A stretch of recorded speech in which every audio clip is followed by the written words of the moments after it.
How you doing? Good, good. Yeah, we're good. We good? Cool. How you doing? Good to meet you. COVID, I know it's got to be 6 feet. Yeah, 6 feet. How you doing? You guys Christians, I'm assuming?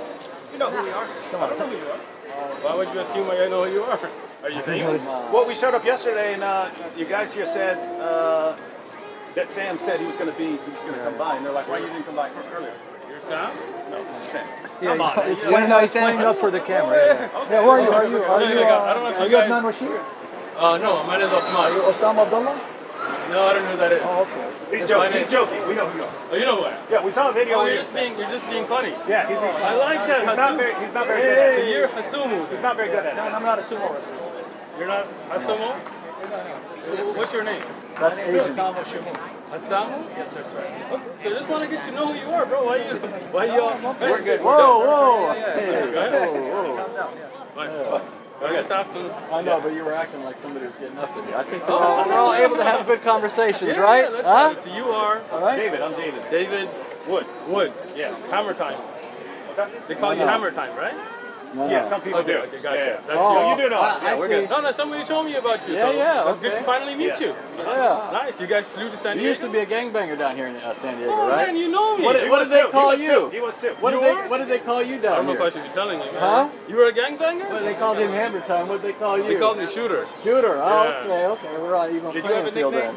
then. I was called Crook. Crook? Yeah. Were you a crook? Not here in San Diego. He was a car thief. Not here in San What gang were you Diego. from? I lived up in Orange County, but also ran around in Inglewood Mafia, those sorts of things. Were you blood, crib, SA? No, more of an SA type gang. Cool. But my background is Sicilian, just like I know you're Pakistani, right? Yeah, Pashtun. So we're both guys sort of out of our own water in a sense, but we I feel you. swam in different. Yeah, that's cool. What's your name? My name's Anthony. Anthony. Nice to meet you. Yeah, So are you guys Christian then, or Catholic? Yeah, I've seen one year. You might have seen more, but I saw one video that popped up. It was because you mentioned Christian Prince. Okay. And it's where you said you challenged him to a debate. You said you debate anyone. So we decided. We know Christian Prince is not going to come down there because he's not comfortable revealing his identity and stuff. But I mean, you're here. Nobody else over here. That's a good question for Christian faith, right? That I mean, you guys are here. Anybody harming you? Anybody attacking you? I don't think that's the. I mean, I don't know. I couldn't speak. Is he like on a sex registry somewhere? Like, I you don't have a know. problem with showing his face? I show my face. I don't have a problem. I know a lot of sex You're here. offenders that show their face, but Right. So why would he be ashamed of showing his face? I don't know. I don't know if that's the reason. What do you think the reason is? Scared? Maybe he's a professional business. I actually know some Muslims that are like this. A lot Really? of Muslims that they just don't want to. Muslim debaters or YouTube guys? I think they all show their face. I know quite a handful of people that just like to. This isn't.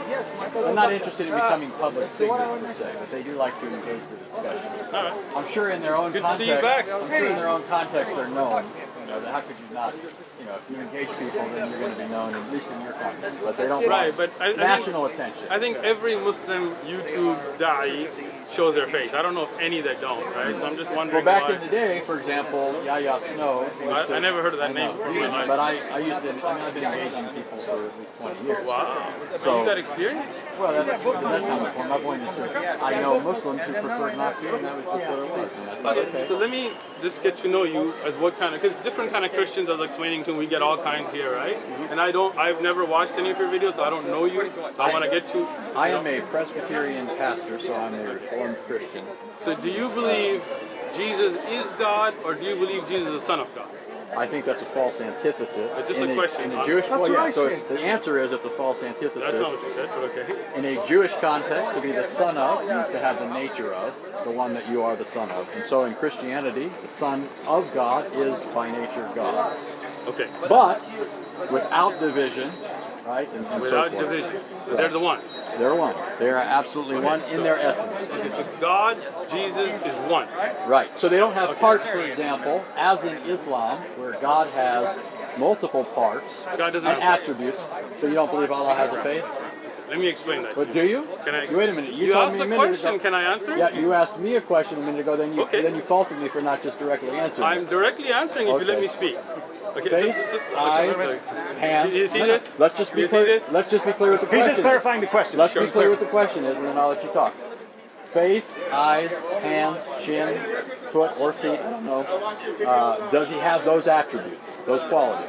And I'm not asking you to describe what those qualities are. Are you done with your question? My question is, does he have multiple attributes? You see why you're not letting me answer, right? He's not. No. Thank you. So can I Please speak? answer. Okay, so as I listen to you, please listen to me, okay? Allah is one, undivisible, okay? Al-Ahad, He is the one that is one without two. Okay? He has sifat that are all His. And sifat, for the camera's Can I sake? finish? Hold on, I'll sifat, explain. define. No, I don't need you to define it for me. Thank you. I'm asking you to. I will. Okay. See, when I asked you to let me speak, you interrupted me again. But if you just let me, don't be insulting towards me. Let me speak. You're being insulting. All I'm asking you to do is Am define I being for the insulting or camera. am I trying to answer here? Well, Would? yeah, Am I just trying go- to answer? Or Yeah, am I fine. being I think you just want to. A lot of basically a lot of your. my answer, you have to listen to my yeah, but answer. Yeah, I'm You're just using- explaining what he's saying. you're A lot using- of your viewers are going to be familiar with terms that our viewers might not I'll be familiar explain with. it he if was you just let me. asking. Yeah, Okay, go. so you need to know. I need you to explain it. When you speak, I'm going to listen. When I speak, you can listen. So you were And gonna- then if you would like to get a clarification So you- after, you were again, look at this, right? I already know- He doesn't want me to speak. We've already agreed to this. Let your audience see this. We've already agreed that to you this. won't let me This man speak. won't tell us what sifat I will are. if you listen. Okay? Go ahead. If you Sifat. need a clarification afterwards, please wait for me to let finish and then ask me to clarify. Is that understandable? Can we have a civil So discussion you were going to here? tell us about There we sifat. go again. What I need to learn here. You just asked Okay. me a question and answered. Your own buddy is telling you let him answer, bro. Let him. I want to hear what he said. Thank you. I'm anxious. Thank you. At least you want to hear it. Okay. So when you talk about sifat, they are of Allah's characteristics. They're not divisible. You cannot take the hand away from the face. They are all part of Allah. Okay? Part? Yes. You want to come on? Okay. Sifat are characteristics. You understand? For example, this is a gentleman named David, right? Now, this is your face, this is your hand, this is one. If I cut your hand off, it will not exist anymore, right? Because that is now cut off from your body, right? This is you. Understand? Allah has sifat that are not like humans. They're not like us. لَيْسَ كَمِثْلِهِ شَيْءٍ. But He has sifat that He told us about in the Quran and upon the lisan of the Prophet. Now let me explain those words. Allah has characteristics that He has explained in His holy book, the Quran, and upon the tongue of His Prophet Muhammad, peace be upon him. But He is one. He's not divisible. He doesn't become into parts, not Legos. That is not the way it works in Islam. Okay? Now, any terms you didn't understand? No, Anthony? I understood the terms, and I Okay, thank you just wanna for be clear. defining them for the sake of the audience. But Excellent. here's my question. At one point you said he has sifat. These are attributes, characteristics, parts of him. Yep. They're inseparable from him. Yep. But you referred to them as parts. So do you believe I that did Allah? not. You did use the term I parts. You said they're a sifat. part. I'll You let said they're a part of They're it. But part I'll- of him. Okay, so you did use that term. Sure, we will Okay. say sifat. So you would grant that at least in that sense, that Allah is not absolutely one. You don't mean He's absolutely one in the sense that He has no attributes. He has attributes. You want me to respond? Yes. You see how I listen to you respectfully without interrupting You don't you? need to do that. Go No, ahead. no, I do need Go to do ahead. that We're because past that. No, past we're that. not because you already interrupted. There you go again. Come So on. the You gonna sifat answer? of look at this. Look at this. Come on, guy. Your own friend is telling you be quiet, man. He's Listen. begging you to hurry up. No, he's not. He's telling you to Go be ahead. quiet. I'm interested in the answer. Thank you. And then I want to hear a response. So Okay, that's cool. so sifat are not things that make you more than one. This is your misunderstanding. Okay? When Allah is one, He's undivisible, absolutely one. His sifat is His. That does not make Him more than one. This is your misunderstanding. If you had studied Aqidah, and if you like to, we have durus, you can learn them, you would have known that the sifat of Allah are unique to Him and are only His and are part of Him. They are not divisible. Having sifat does not make you more than one. This is your misunderstanding. But you're- Can I finish now? Oh, are you finished? No, I'm Okay, not. Go ahead. If I was finished, then I wouldn't be talking Okay, anymore. go right? ahead. Thank you. Now, if you look at any object in this worldly things, right? Like, I mean, I'm giving you just a worldly example, right? If you look at a tree, right? A tree is one. If a tree has leaves and fruits and all of that, that doesn't mean that the tree is more than one. Now, if the fruit breaks from the tree, it's no longer a part of the tree, right? Now it's no longer a characteristic of the tree itself. Understand? Allah is one he has sifat, but that does not make him more than one. Are we Right. clear? We're clear on the fact that Good. you're saying he's one in some sense. No? But I do not agree that he's one in every sense. If you are saying he has actual attributes, you use the analogy of a tree. A tree is composite. It has parts. It has branches. It has leaves. I grant that if something's cut off of the tree, it's no longer part of the tree. But the tree is made up of parts. If that's what you mean by saying Allah is one, then you are saying that your being, your God, who is one, in the sense that he's only one being, is a composite of parts. So he's not absolutely one. There is diversity in unity in your deity. Is that true? No. Go ahead. Explain it now? Go ahead. I gave you the example of a tree, and as I said in the example, it's a worldly example to show you that something that is connected is one, and when it breaks, it's no longer one, which we have agreed to now, right? You said that if it breaks away, it's no longer going to be part of the tree. Okay, I'm glad we agreed to that. When we talk about Allah, as I've said repeatedly, He is one, and He does not divide. Okay? This is unique to Allah. Allah is uniquely one. He is only one. His sifat do not make Him more than one. He is not divisible. He's not broken into parts. He is one. His sifat are part of that oneness. He is uniquely one. Right. So, David. all you're saying, though, is that he is a composite being that cannot be divided. The sifat cannot be separated from him. I'm granting that. You're still saying he's a composite being. You know, I mean, there's no objection here yet. I'm just saying, Could I do just you offer grant clarification? that? Yeah, because Do you grant that? Yeah, what I'm hearing. So, if you, as you pointed out, a tree is one tree. Okay. A tree is one tree, but you could say the tree is one in the essence of being a tree or something like that. Okay. But it's more than one in cells or leaves or something like that. So it's a kind of unity in plurality or something like that. So I think all Anthony is saying is Allah like that, in that he's one in essence or nature or something like that, but more than one in attribute or And I'm not objecting something to like that. that. I understand. I'm not objecting. think- I'm yeah, just I think- clarifying. That's I'm where going to we listen are. first. Yeah. So that's not an objection. So it's not like you need to think. I'm And just. I don't think you'd be dishonest. So that's not what I'm suggesting here. But I don't think that you need to think, okay, what is he after here? Like he's going after this. I'm not going after that. I don't think a lot of Muslims know that, and I think that's accurate. I think that Muslims believe in one being, but they do ascribe to him certain attributes, qualities, characteristics, all hearing, right, all seeing, those sorts of things. But that technically is not belief as you'd find in pagan philosophers in the monad, which is something that's devoid of any kind of attributes. It's an absolute unity. Okay. So, first thing, I just wanted to understand what you're saying. If you're saying Allah has sifat, then no doubt we agree. And I have taught Aqidah, you can look at the lessons, it talks about it, right? Allah is all hearing, all seeing.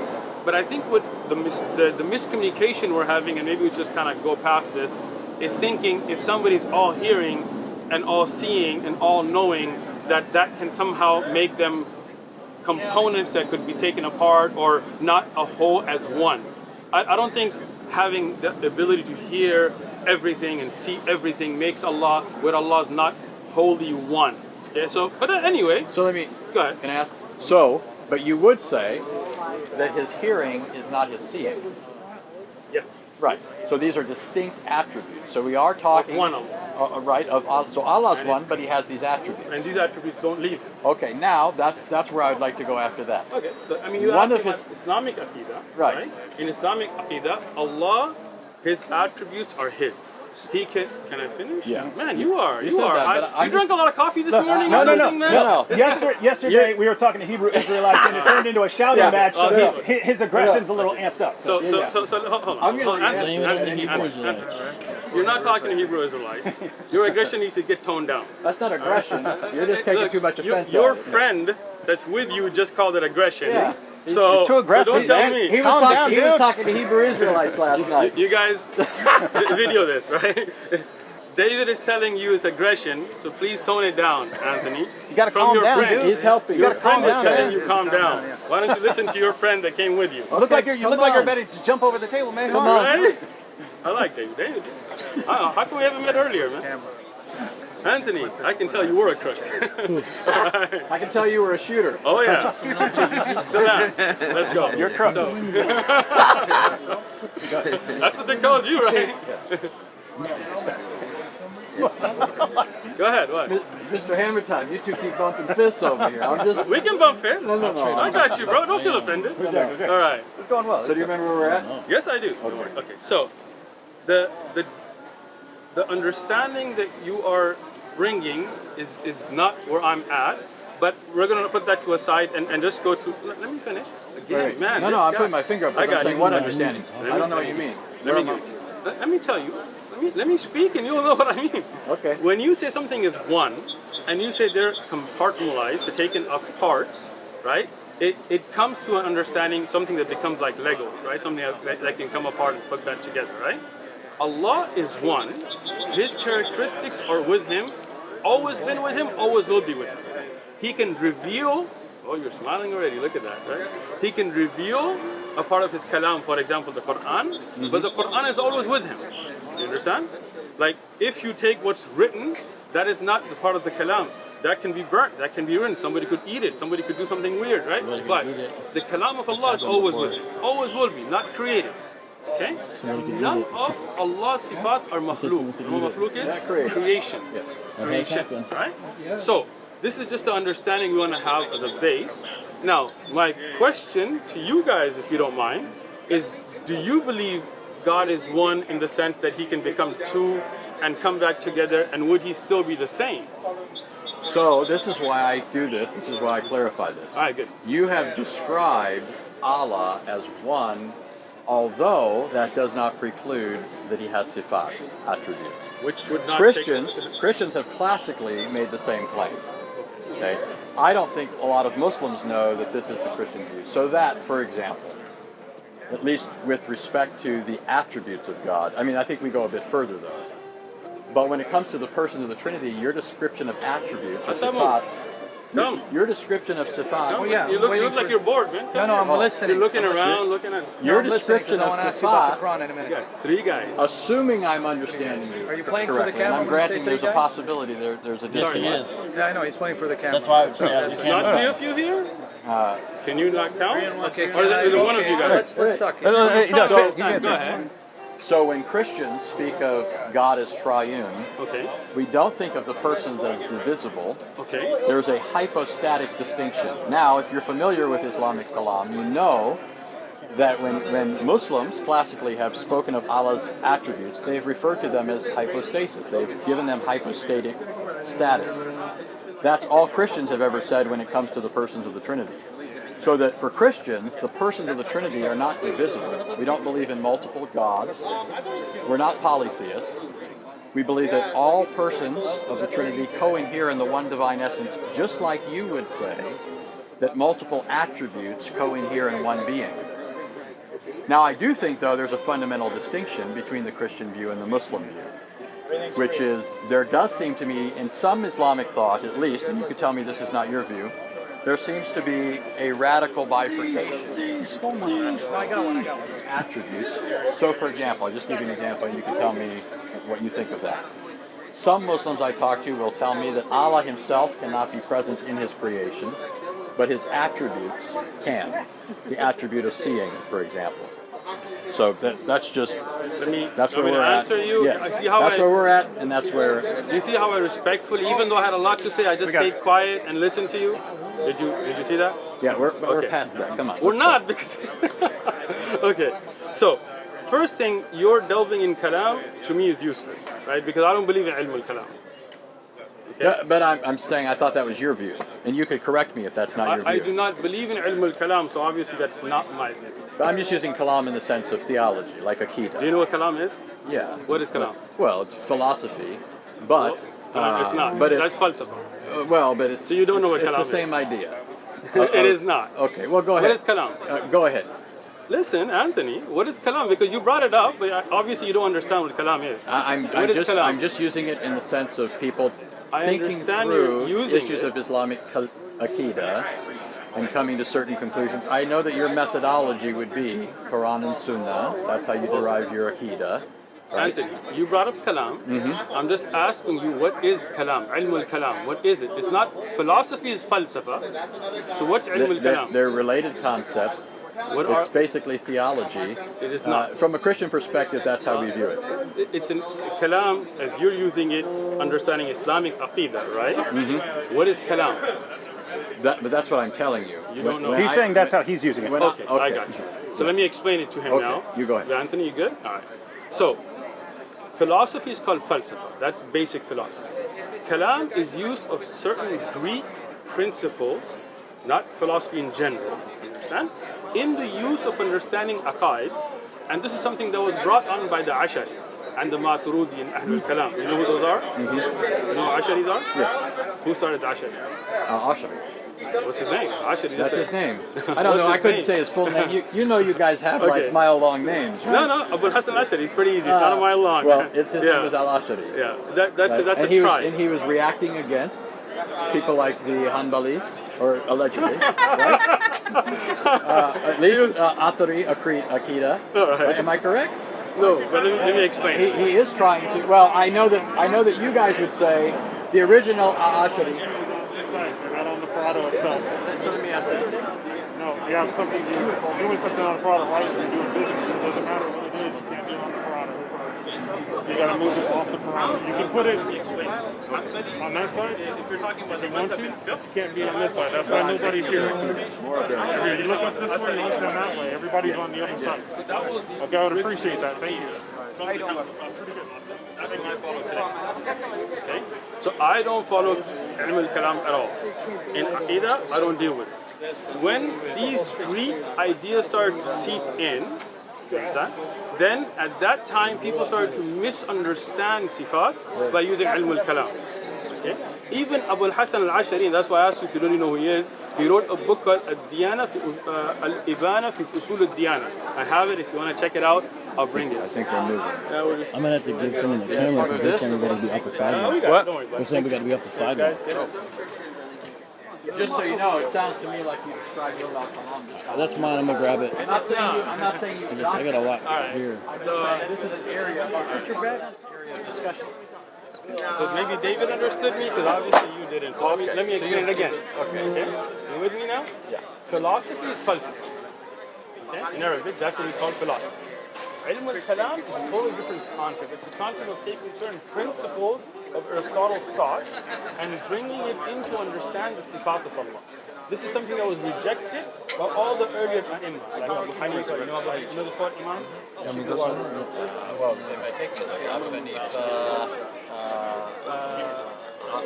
Ahmed bin You Hanbal, got two. Shafi'i. You have the eight. One more. Shafi'i, hold on. You got this, Anthony. You can do it. I don't pretend to study fiqh, just so you know. Just so you know. Okay.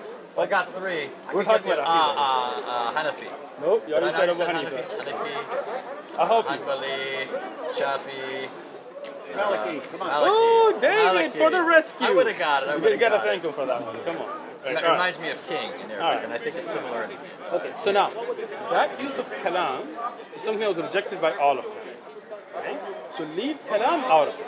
In the discussion, no kalam. Okay? Now, even if you took those do not separate God from His creation, right? Meaning that Allah is separate, they don't separate parts of the sifat to go on. He can see, but that doesn't mean that He's a part of His creation. Okay? Just because you see something doesn't mean you're a part of it. Okay? Now, my question again now, as I understand, and I want to understand your idea, because you're saying it's the same concept. So, let me just, okay. I mean, you said it's the same basic as kalam, so I just want to understand. I know what kalam is, even though I don't use it. Okay? So when you say Jesus was born out of Mary, right? Are we in agreement? Well, you go ahead and finish your point, then I'll talk. That's just a question. That's what we established. Yeah, I'm just asking this question. Was Jesus born out of Mary? Do I get to reply now? Because there's a lot that's bound up in that. Because I don't think that there's. So let me clarify. When I talk about that whole area of discussion, Hida, Kalam, all that, I'm not saying you adopt that. All I'm getting at is that this is that whole area of discussion that gives rise to all of this. What I said was that as Christians, we believe the persons of the Trinity, as to their divine nature and essence, co-inhere in the one divine being. My question to you was, does Allah's attributes, which you say are inseparable from him, do they enter into his creation? Now you said, and see, this is where I think it's being flipped. You said they don't become part of his creation. I'm not asking if they become part of his creation.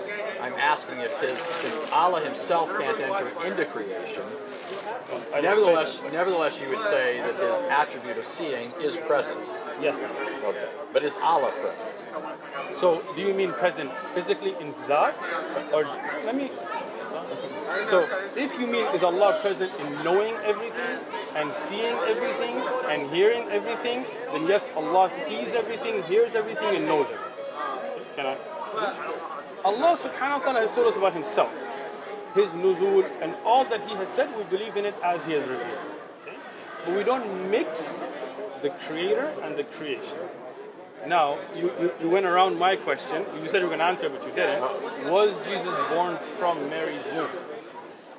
So, again, just remind me if I don't get to this part. Because Okay. I'm trying to make sure you're trying to build on where we're at, and I'm just trying to make sure we're at the same spot. Pretty simple question there. Yeah, it was simple, but I haven't even tried to answer it. I wish you would. So, what I'm saying is, what is it then about Allah that isn't present if his attribute of seeing is here, and there's a sense in which you can say he's here in the sense of seeing, but he's not here in what sense? And then, you want my answer to the other part? Yes. Okay. Jesus, because we don't believe that God is absent from his creation, he's upholding all things. There's no sense in which he could be absent. He's not his creation, right? He's not any part of it. Okay. Right? When we say that God is present, we don't mean that he is the things that are here. He is present upholding everything. Everything is upheld by his power. So nothing could be apart from him. It exists by virtue of him. When the Son of God takes on a human nature, it's not the Son of God now entering creation for the first time. He's already present. God is omnipresent classically, according to Judaism and Christianity. The Son of God is now taking into union with himself a human nature, and by virtue of that is being born. It's not his divine nature it's not coming into being. It's not starting to exist at that point. It's not, in some sense now, becoming present, whereas before it wasn't. Does that address what you were asking? No, not at all. So then what were you asking? Okay, so my question very simply, was Jesus born from Mary's womb? That was the simple question. Yes, well that's the answer is yes. Yeah? Okay, that's the answer, yes. Yes. Okay. So, let me understand this now, a deeper understanding. God, who is not separable, so he is still God, was in the belly of a woman and came out of the womb of a woman. God. God took on a human nature and was really born. So your belief is that one great creator came out of the womb, the vagina of a woman. Absolutely. Thank you. Have a nice day. Allah blew into Varjaha. Yeah. Let me Same way that explain. your God blew Wait, into. don't do You want me to that. answer it? Well, yeah, you can answer him, but what I'm getting at is don't pretend that you've refuted Christianity just because you've rolled your eyes at it. This is the historic Christian position, which your religion later came along and claimed that it was confirming and correcting at points of its departure, you believe, from what was originally true. You don't refute Christianity by eye rolling. Surely you know that, right? What is your argument against that? You want me to speak? Yeah. Okay. I'm not here to refute Christianity. I'm not here to debate. I'm here to give da'wah. I am a da'i, not a debater. You misunderstood it. If you wanted to come and debate, you can come and debate. No problem. Let me explain. When I said, thank you very much, that means in my mind, and anybody I think who has basic logic would not believe that the creator of the universe was born from the vagina of a woman. That's me. That's my belief. If you believe that, I respect your right to believe that. To me, that doesn't make any sense. And let me finish. Take it easy, Crook. Take it easy. Stop jumping. Take it easy. Shooter, come on. Thank Start you. shooting. I'm shooting. Shoot. Yeah, Shoot. So here, to me, that makes absolutely no sense. To think that the creator of the universe was now, and he still is, even if he's in human form, because he said he's still one, was in the womb of a woman, and came out of the vagina of a woman. This is the creator of the universe. To me, that doesn't make sense. To me, that's a human. Is it my turn? Is it my turn? Hold on. It did. So now it's my turn, right? Go ahead. Now let me just explain to you guys a critical issue. If anybody takes a basic class in logic, rhetoric, or anything like that, and I'm not saying you haven't. I think you're a smart guy. I'm not. Thank you. That's I not a appreciate shot. that. That's not even me being disingenuous. I think he's a smart guy, and I say that about people all the time. I think people can be smart that I disagree with. Sure. But you do know that there's a difference between making an assertion and making an argument.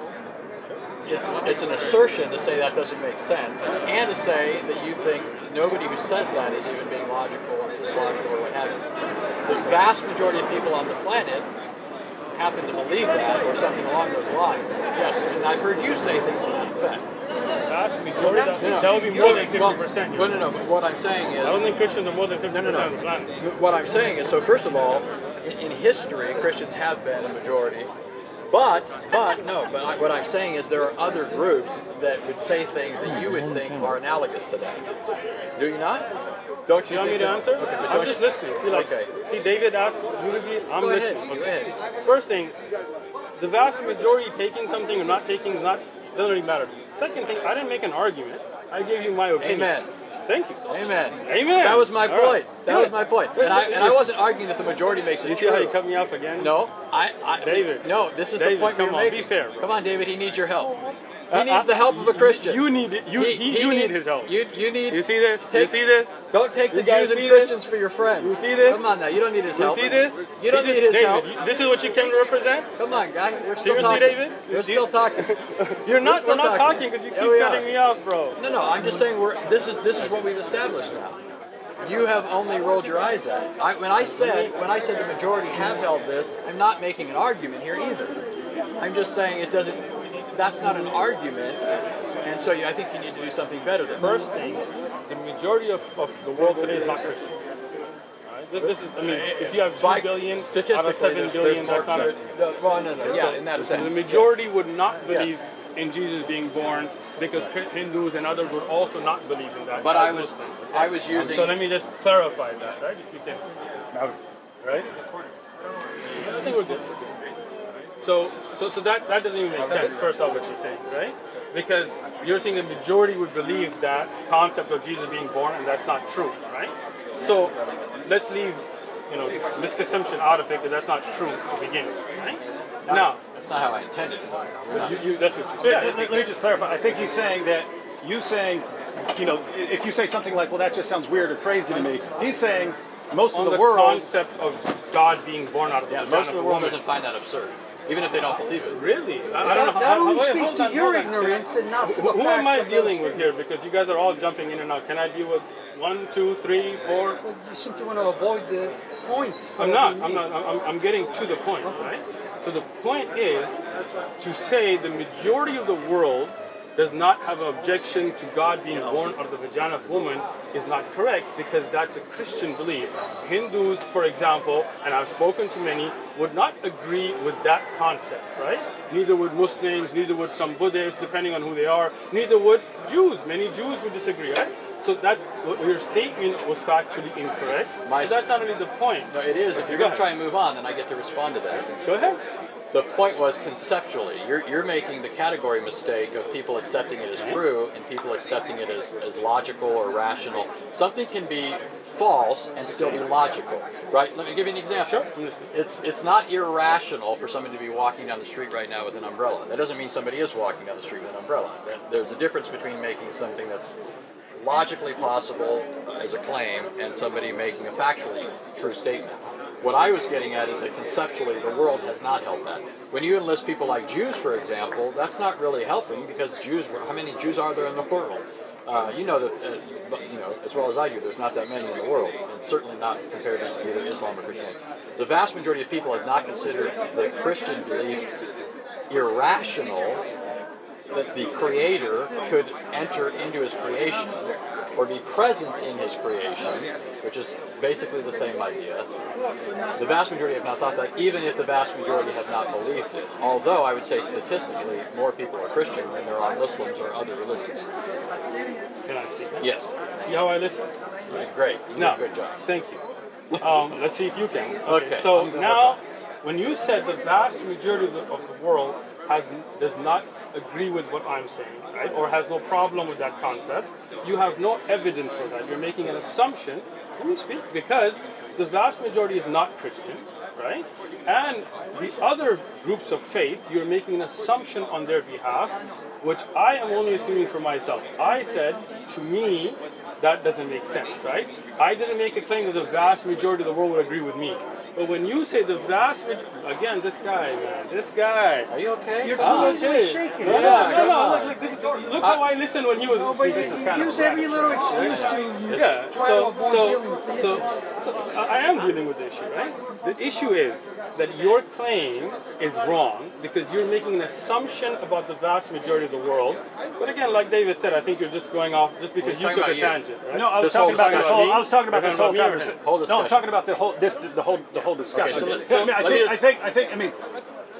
I think the point he's simply making is Hindus, of course, reject Christianity, but Sure. it's not on the base. They're not saying we reject it because it's absurd to think of God being born. Because if their scripture said it, they would say, okay, we have no problem. But you're we have no making an problem with that. assumption on the Hindu belief that they would accept that. I'm thinking of what Hinduism teaches, and Right. they believe Again. all kinds of things like Krishna and so Sure. on that But- shows that they would not have a problem Again, with that in I, itself. I will not make an assumption if they would or would not believe in Islamic doctrine was in their books.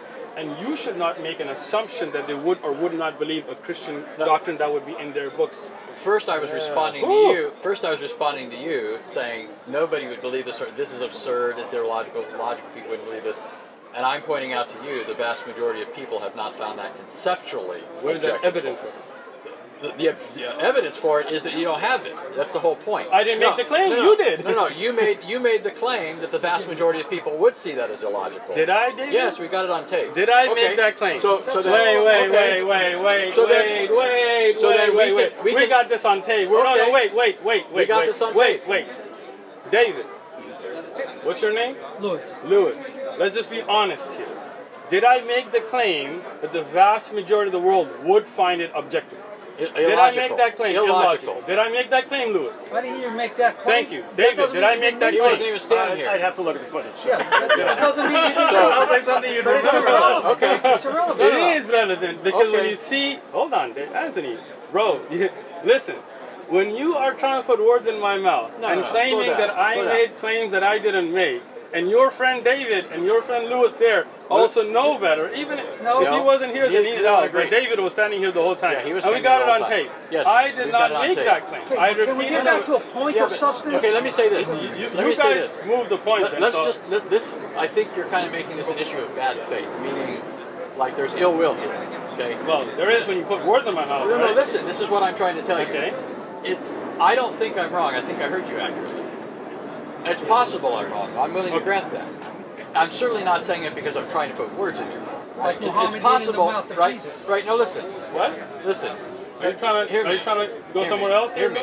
No, you guys need to pick who's going to speak because now he's brought up a topic that he's trying to take a shot right here, right? Your books are good. One guy. Books are it's all good, right. by the way. They'll be okay. But can you as a group pick who's going to be the one Come on, speaking? you're a I'm master of serious. throwing jabs. You know that. No. You guys are trying to throw jabs, and if I respond to you now, then he's going to tell me I'm getting off topic. So you guys need to indirectly. I referee just this. made a point. No, you did throw a jab. You said the Prophet Muhammad sallallahu alaihi Threw wasallam words put in the words mouth of Jesus. That's a jab. But you don't 'cause like that's that. not true. But you don't like That's that. a false statement. So Muhammad That's a quoted false Jesus statement. accurately? Yes. Okay, so now this is how you're trying to take the discussion to In a what language? separate. Do you want me to respond to you now? Is this a discussion now, Just ask me or a are you question. going to tell me? Are you hijacking this discussion? No, well, he's Thank you, David. shaking. I'm not shaking. Okay. You're shaking, and I'll shake all you guys. Oh, wait, go ahead. That's why you're jumping in because Okay, you so know let's- this is getting loud for you. Let's get back. Let's get back. Yeah, to why don't we the get back there? report. So the David, question was that I'll the tell you virgin what, it was a listen. virgin birth, the Son of God, Okay, yeah. and Islamic views on Excellent. the nature of God. So, Right. let's let David referee this, all right? Because I don't want then him to be jumping and him to be But do jumping. you understand what I was saying I do there just understand. right now? Yeah. That even if you think I got you wrong, it doesn't have to mean that I'm trying to make you look I better. appreciate that. Right? Because that's not what I'm trying to do. Thank you. Right? Okay. All right. I'll stand. So let me and let you referee because I don't want to then be having you guy and this guy, right? I know you guys are all excited. It's good, right? Now, I'm not going to speak for Hindus. I'm not going to speak for Jews. I'm not going to speak for most of the world. that I'll let them speak to what they believe. Even in Islamic doctrine, I'm not going to make claims about them. Okay? As myself, as a Muslim, as Uthman standing here, I'm telling you, to me, if you come and tell me that the basis of your religion is that God put himself, that he impregnated a woman named Mary, and she became then his mother. He impregnated his mother and came into the womb of Mary and then was born out of a vagina. To me, the conversation's over. Your religion, to me, has no appeal, because to me that's just disgusting and doesn't make sense. My personal view, right? I respect your right to have your view. Now, do you think, and I'm not going to get into that now, but do you think that I find certain things about Islam repugnant or attractive or not? Sure. Okay. Do you think that it would be rational for me to reject Islam on the basis of my personal revulsion? You want me to answer? Yeah. Okay. Your personal belief has to do with you. Mm-hmm. If you don't like something in Islam, you have the right to reject it. Mm-hmm. I didn't come up to you at your table and bring this. You came to me. But right? you technically invited I us. did. I You did. technically invited us. Can I? So, I invited you. You came. You presented your view. To me, it doesn't make sense. I reject it. Right? Mm-hmm. You came. If you want, I will give you the Islamic view. And if you don't like it, you can reject and walk. Yeah. Have a nice day at Balboa Park. So, my invitation for this conversation, I'm not here to debate. As I said earlier, I'm a da'i, not a debater. If anybody wants to debate, like you apparently do, you're welcome to come here. But if I disagree, if I feel that this doesn't, God coming in the vagina of a woman and being born and the universe, and Your God put his nose again, in the look vagina. at this guy.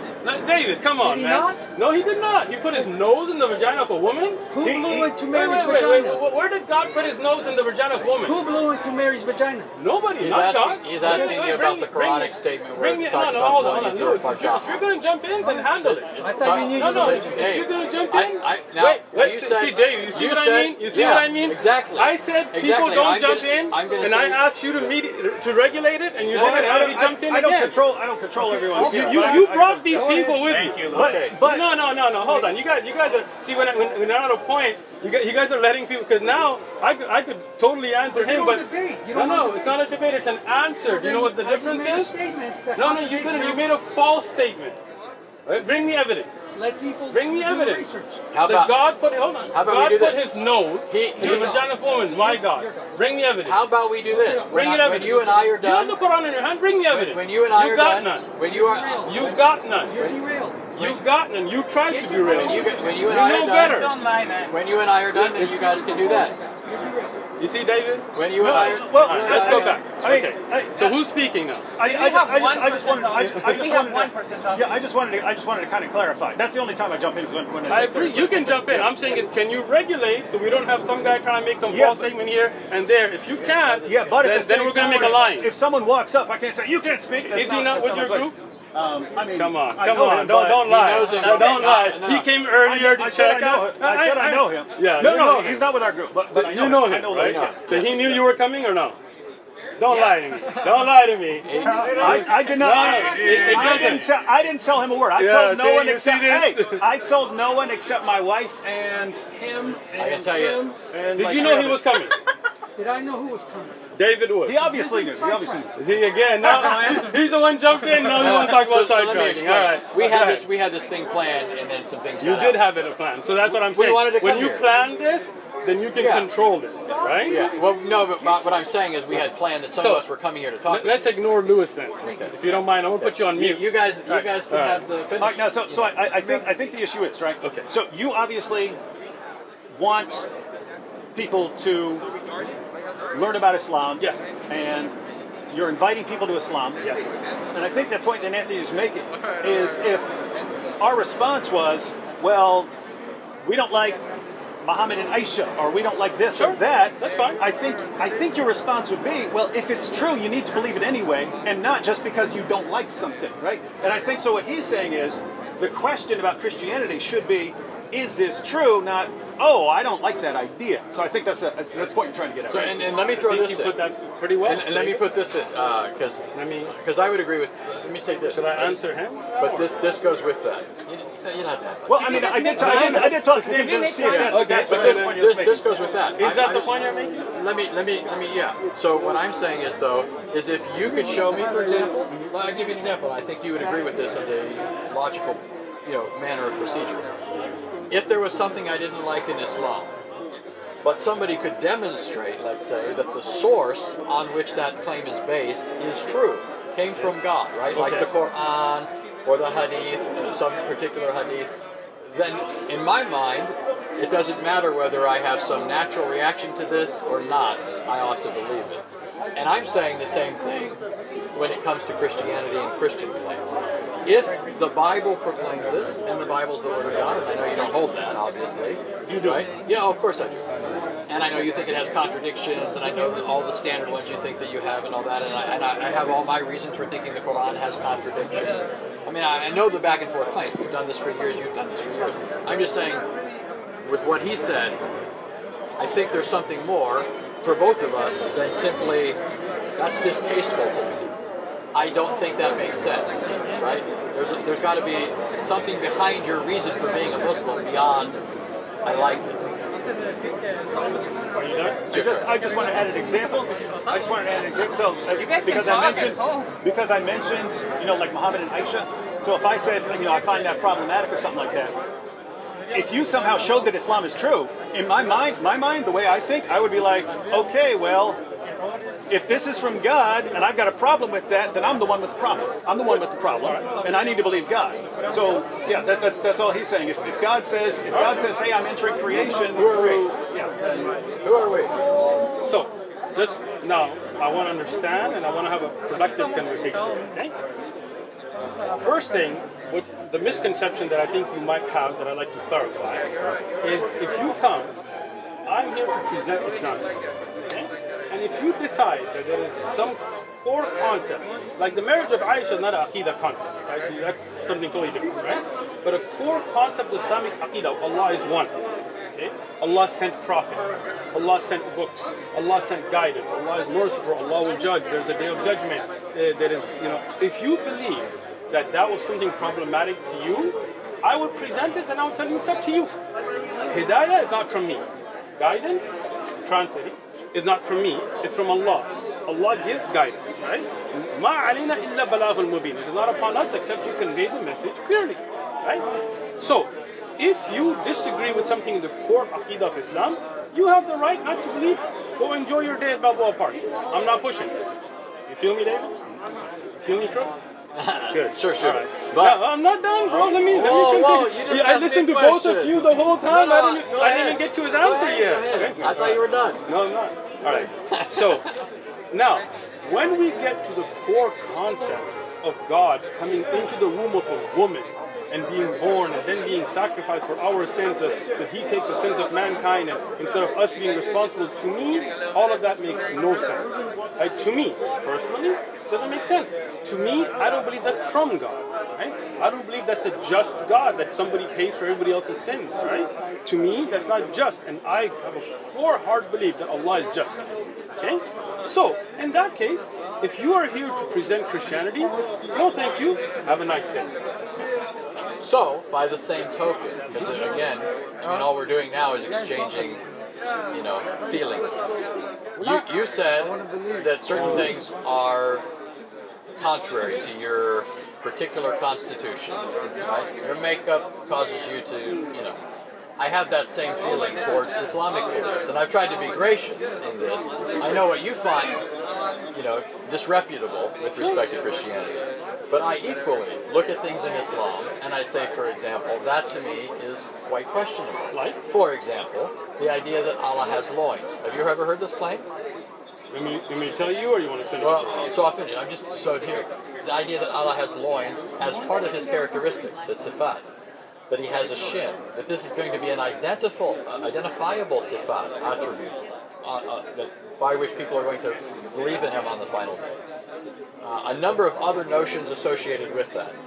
I find problematic the notion of a religion that would object to God entering into his creation, even though in various Islamic sources it seems to borrow from Jewish and Christian beliefs the things that you're objecting to, like Allah entering into his creation. Does Allah not descend to the lowest heavens in the third part of the night? Does Allah, did he not speak to Moses at the side of Mount Sinai, Surah 19, Surah 20, 27, 28? Do we not find these beliefs? So you find objectionable that God entered into his creation. I'm saying God's always present with his creation.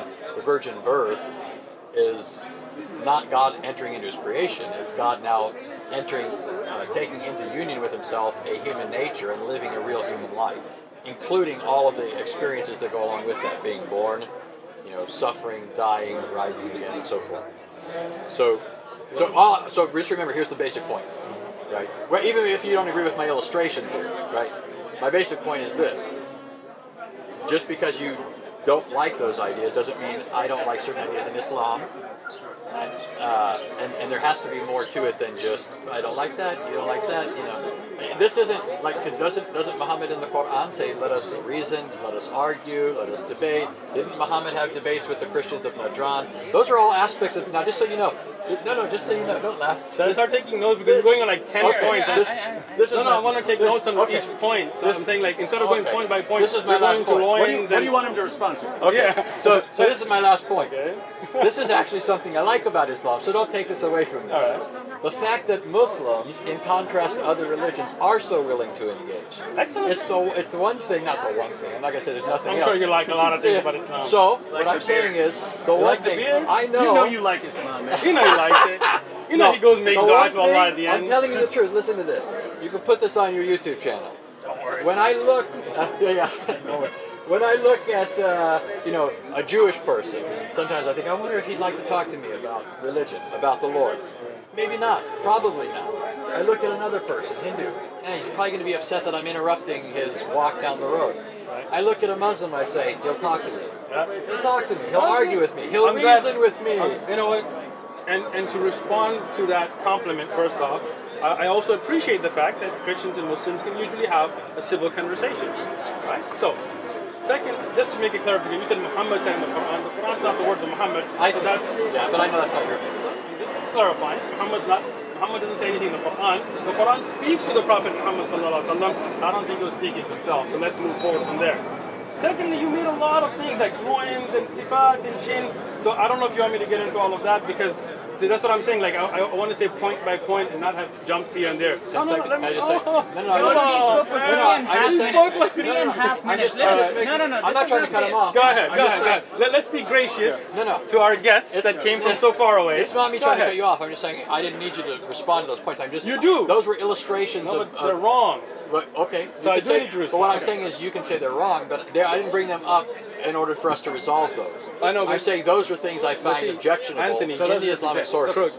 Bro, shooter. That's what I'm saying. So if I'm having this conversation and suddenly I'm like, there's an alien sitting over there, and you're like, what? And I'm like, no, don't respond to that. No, when you throw misconceptions out, then I have to respond to them, just like Lewis, right? Oh, please do. So let's talk about the loins and the shin. Okay, excellent. Let's get there. Okay. But let's go back to the first point because then we're just jumping, right? As a lot of Christians do, but I'm hoping we will not, right?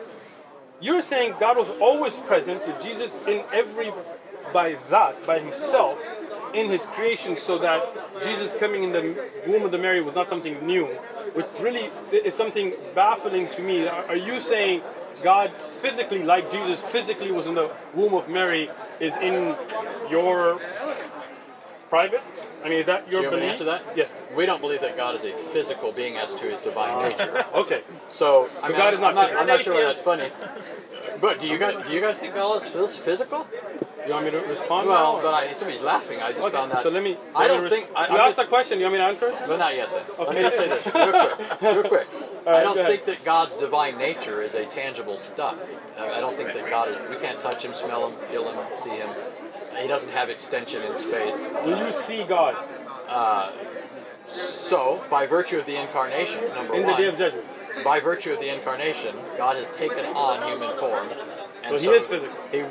his human nature, which he assumed in the womb of the Virgin Mary, is physical. So God, that shouldn't be puzzling. That's it is classic. puzzling. That's It is classic puzzling. Christianity. It's still puzzling. We shouldn't be learning it right now. I've heard it many times. It's still, if somebody tells me 2 + 2 is 5, they could tell me that 100 times. It'll still That's be a false puzzling. analogy. Yeah, I don't think that's... Look, I'm making a statement about my understanding, so don't think it's a false analogy. I'm saying, to me, if somebody was to tell me 2 and 2 is 5, it would be puzzling even if I heard it a million times. I'm talking about myself, so it's not a false analogy.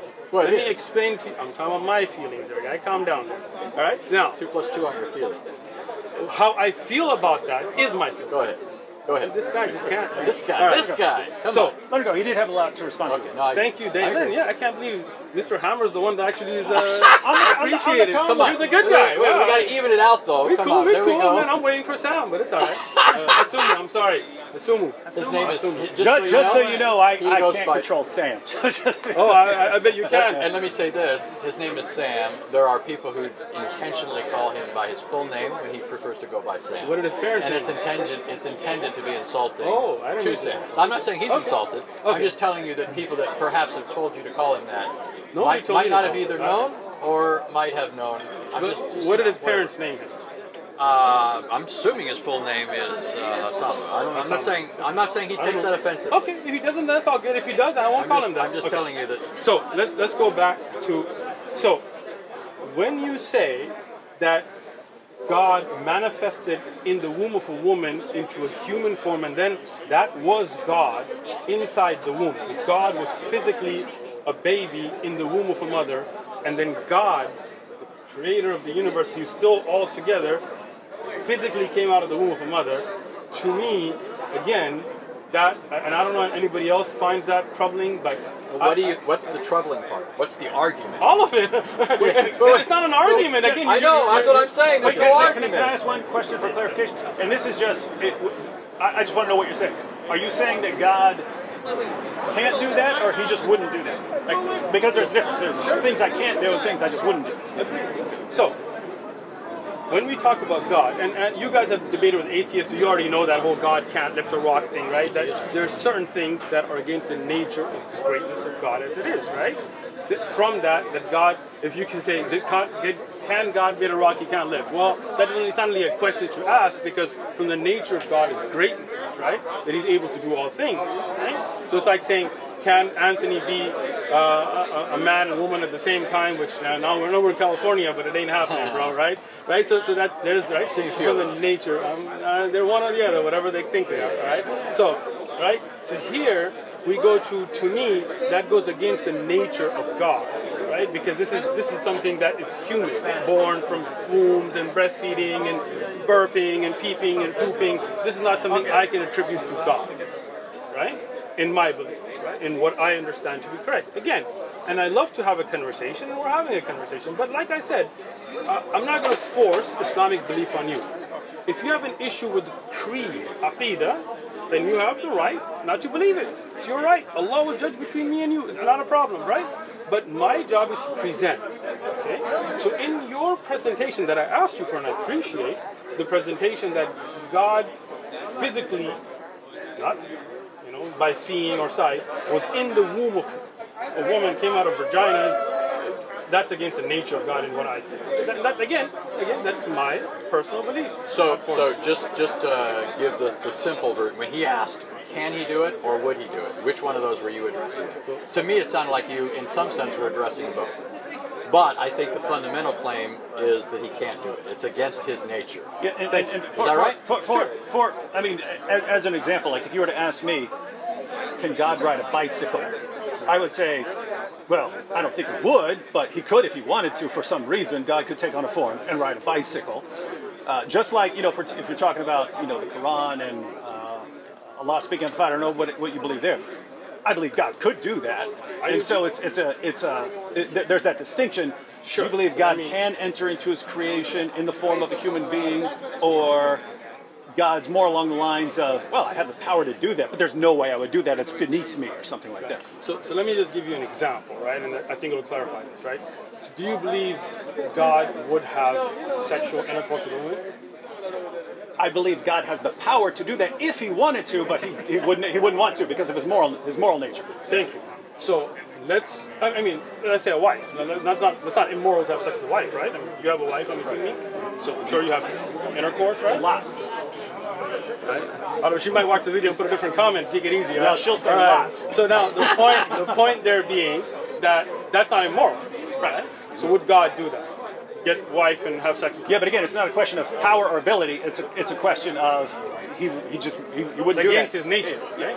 Yeah. So is that what you're saying? Is that what you're saying? He's You're asking saying that's it's- what you're saying. I'm asking you, if somebody was to ask you, can God get married and have sex with a woman?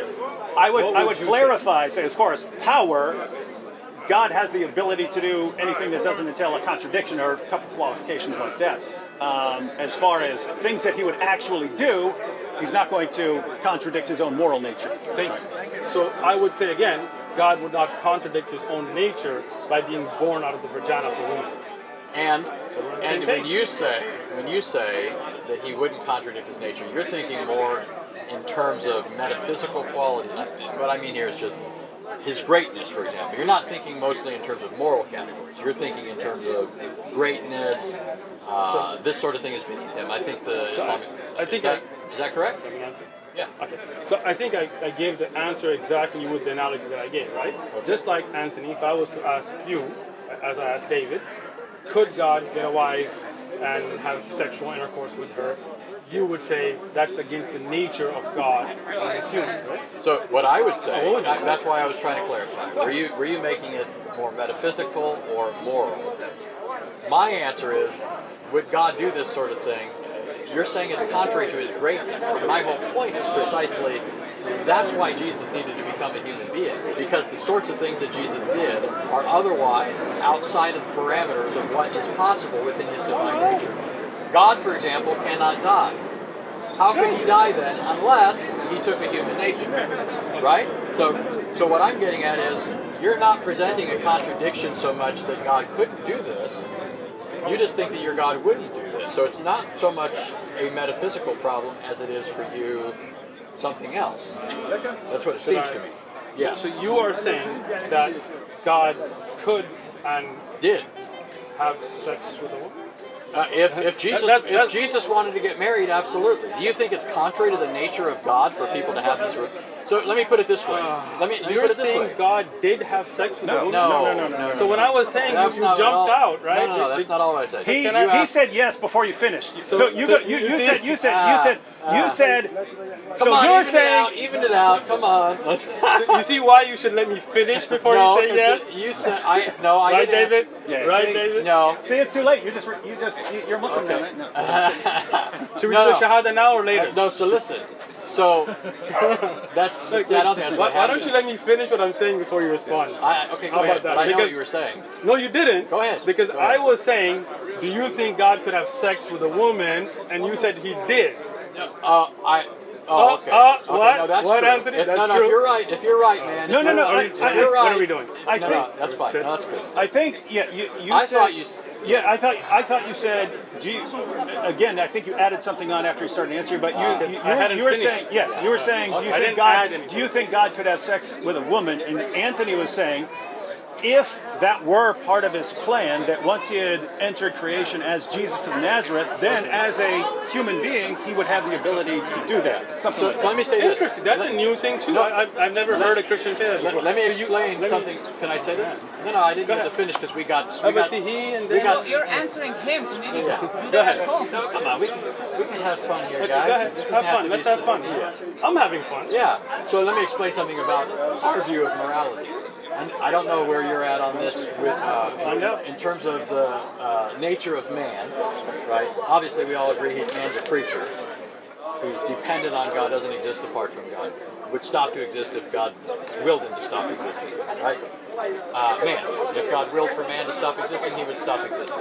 Right? You want me to... No. But what I'm getting at is this: we believe man was made in the image of God. And so man is to reflect God in his character. Image doesn't mean man looks like God, right? That's not what we mean. But we believe that man has certain characteristics that are, man, unlike other creatures, can reason, can know its creator, can worship him, at least in the way that man can. That's not true. You know, other creatures, I'm not saying everything glorifies God. We all agree on that, right? What I'm getting at is the morality that we have is a reflection of what God is like. The reason we're to have no other gods is because there are no other gods, right? Yeah, I'm with that. That's the One first God. commandment, right? No kids, Second no commandment. parents. Second commandment is don't worship idols or worship God. We would say, in fact, if you're Salafi, you're closer to my view on this. We're not to worship God in any other way other than what He has commanded. Right? We agree on that. I'm right? just listening. Right. Okay. Well, I think we agree on that. I'm just going to tell you. Like, we can't invent Salafi? things. We can't. You could say I'm a Salafi version of Christianity. We agree that if we I don't- we agree that if we were Muslims, we'd probably be Salafi. How about this? How about we agree, when you become Muslim, you'll become Salafi. How's that? You become reformed. Reformed in Islam. All right, go ahead. So what I'm getting at then is that what we have in morality are a reflection of what God expects us to be like as His creatures, as His image bearers. I'm going to disagree, but I'm going to let you finish. Out of respect. But so you understand, the reason why I say that there's nothing that God approves of that if He became a human being, He would live by that same law. He would reflect that in His character. He wouldn't be an atheist, right? He wouldn't be an idolater. That didn't make sense. How could you be atheist and you are Exactly, God? exactly. So let me. So I'm telling you, it reflects Can I His respond character. now? But this responds to you. This responds to you asking if God became a human being. At least this is what I was thinking you were asking. Would this be possible for Him to do? And I'd say yes. Okay, now he gets 3 minutes or whatever. all right. Okay, that's good. No, Let's that's just. good. I didn't know you were timing me. I thought Yeah, you it were. was. It was That's actually good. That's actually good. No, that's good. That's good. It's okay. You guys can speak. Don't You're worry about definitely going to want to do that when Sam comes over. You're gonna, yeah. it. He yaps a lot. You say like 2 minutes, 2 minutes, Everybody. 2 minutes, something like that. David Wood is saying Sam yaps a lot. I got you. Sam will talk your ears off, just so you know. I gotta invite you for tea, man. You're cool. All right, you too, Anthony. Thank you. We gotta even it out. Thank you. Oh yeah, even it out. All right, so God, the Creator, has His set of rules that are separate from us, the creation. Even if God, na'udhu billah, like we seek refuge from Allah from this kind of thing, even if you try to say that God was on earth, I don't believe that God needed to poop or pee or rest or get angry and lose his senses as humans do. For example, no, let me finish. There is what we call pleading insanity, right? Like if you go to court and let's say you're married, like for example, and you come home and you find some dude in bed with your wife. You're like, this is crook, homie. Like you get crazy on him, you beat him, right? And you go to court and they say, hey, you know what, you beat a person. You would say, well, I was out of my senses. In a human court, we would accept that. We'd say, hey, you know, temporary insanity. We plead insanity, right? We would accept that's human. Right? So that's moral because, you know, you didn't know what you were doing. I don't believe that that's God's morality. God's above all of that. Let me finish, Anthony. Yeah. What am I at, right? 1.5. 1.5. Right? So when God created humans, He made the rules and regulations like marriage and inheritance and sexual intercourse and needs and desires, and sex is a desire. You know, getting hungry, getting tired, losing your senses because you're so hungry you need to eat. Those are human qualities. We don't give those to Allah. So that's why we would not agree on that. But you didn't even represent my point accurately. Oh, okay.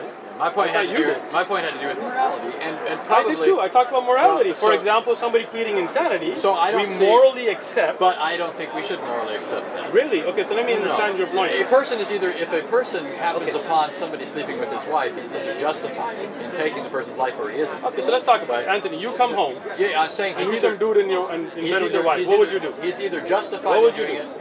Well, but that's a different question. Why?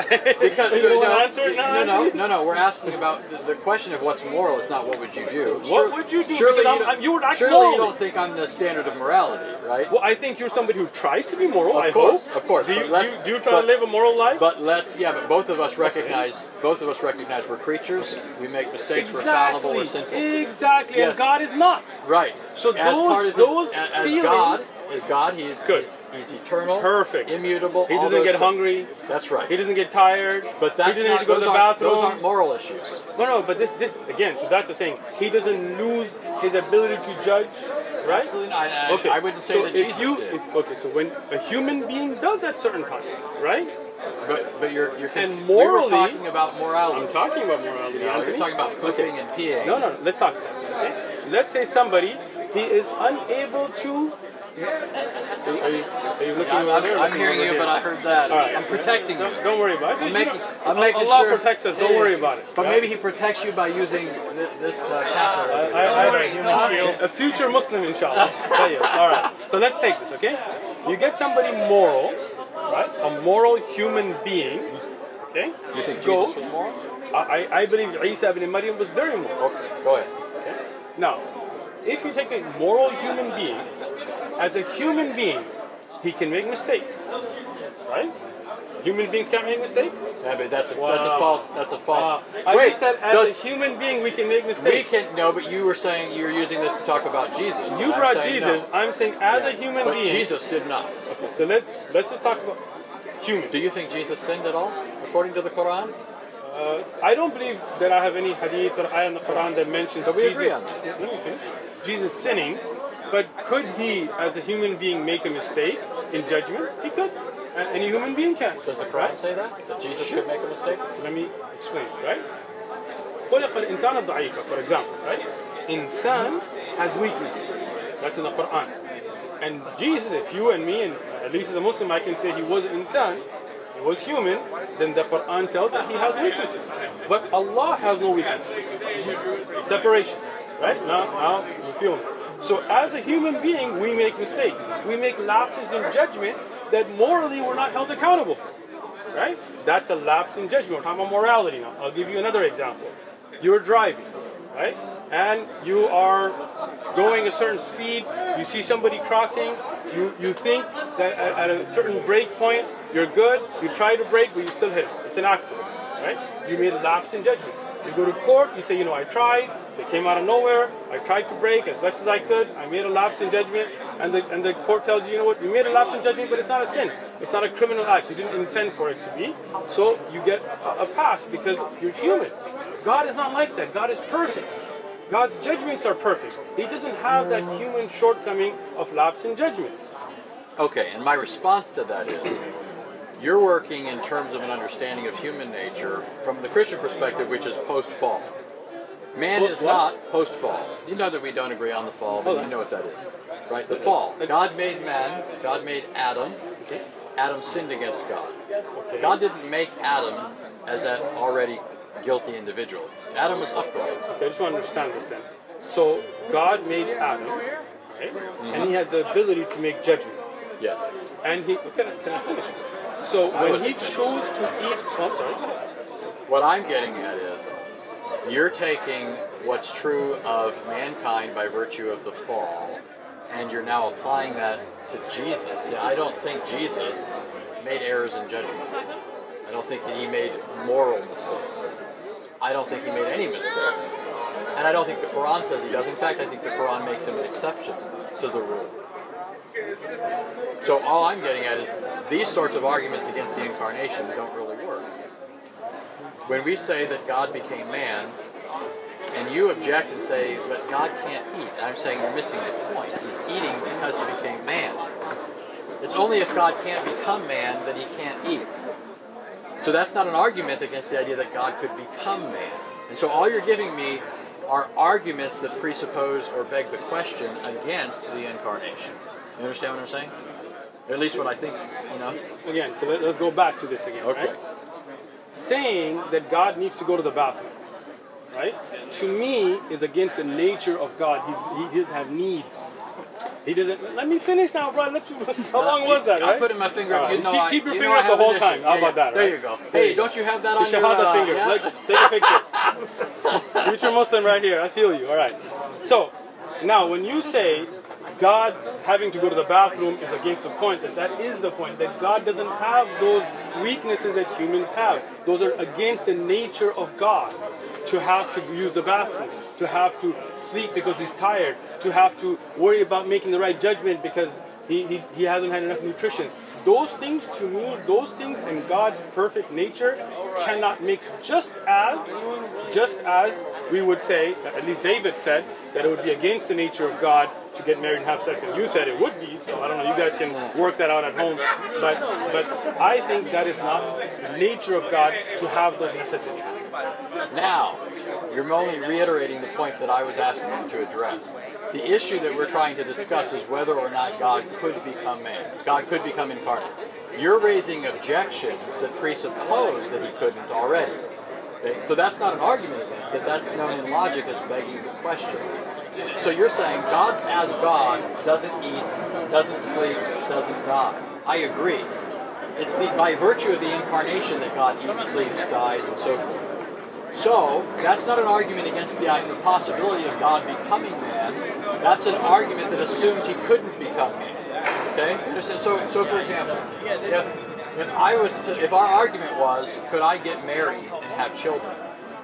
And then, you're arguing that I can't, and I'm arguing that I can, and you keep arguing that you can't get married and have children because right now you don't have any children, you're not married, and so forth.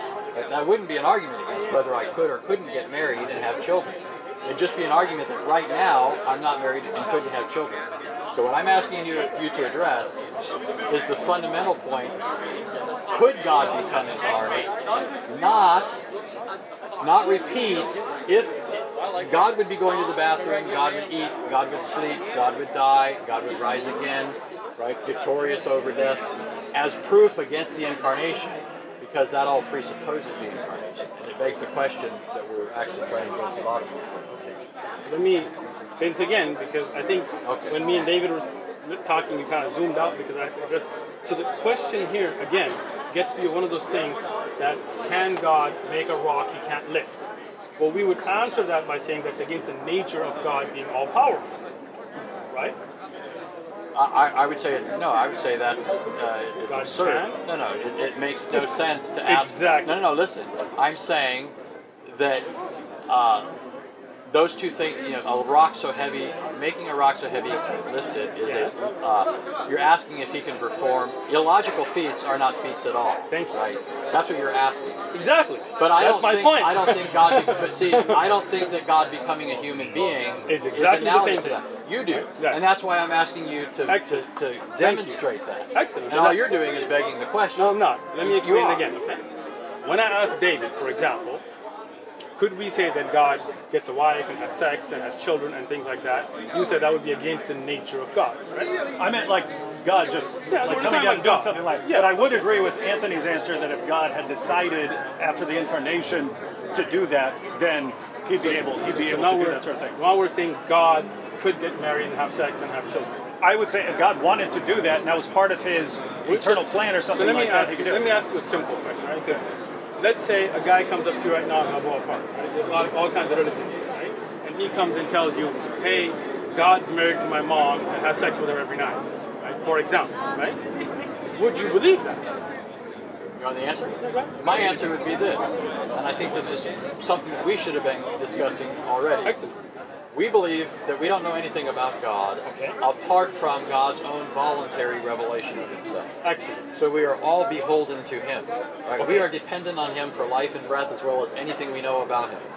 Right? And anything we know about him that's true is what he's told us. Anything we think we know independently of that is not something we can know to be true. Now, so what I'm getting at is, in the Bible, God revealed himself through the prophets and prepared the world for just what happened in the incarnation. When it says in Galatians 4, for example, that in the fullness of time God sent forth his Son, born of a woman, made under the law, so that he might redeem those who were under the law, right? This is the point of the incarnation. When he says that, this happened in the fullness of time, he's saying that this is the outworking, the culmination, the fulfillment of what had been revealed through the prophets in long ages past. Among those passages that teach that, you have, for example, and I know you've heard some of these, Isaiah 9:6, that he would be the mighty God.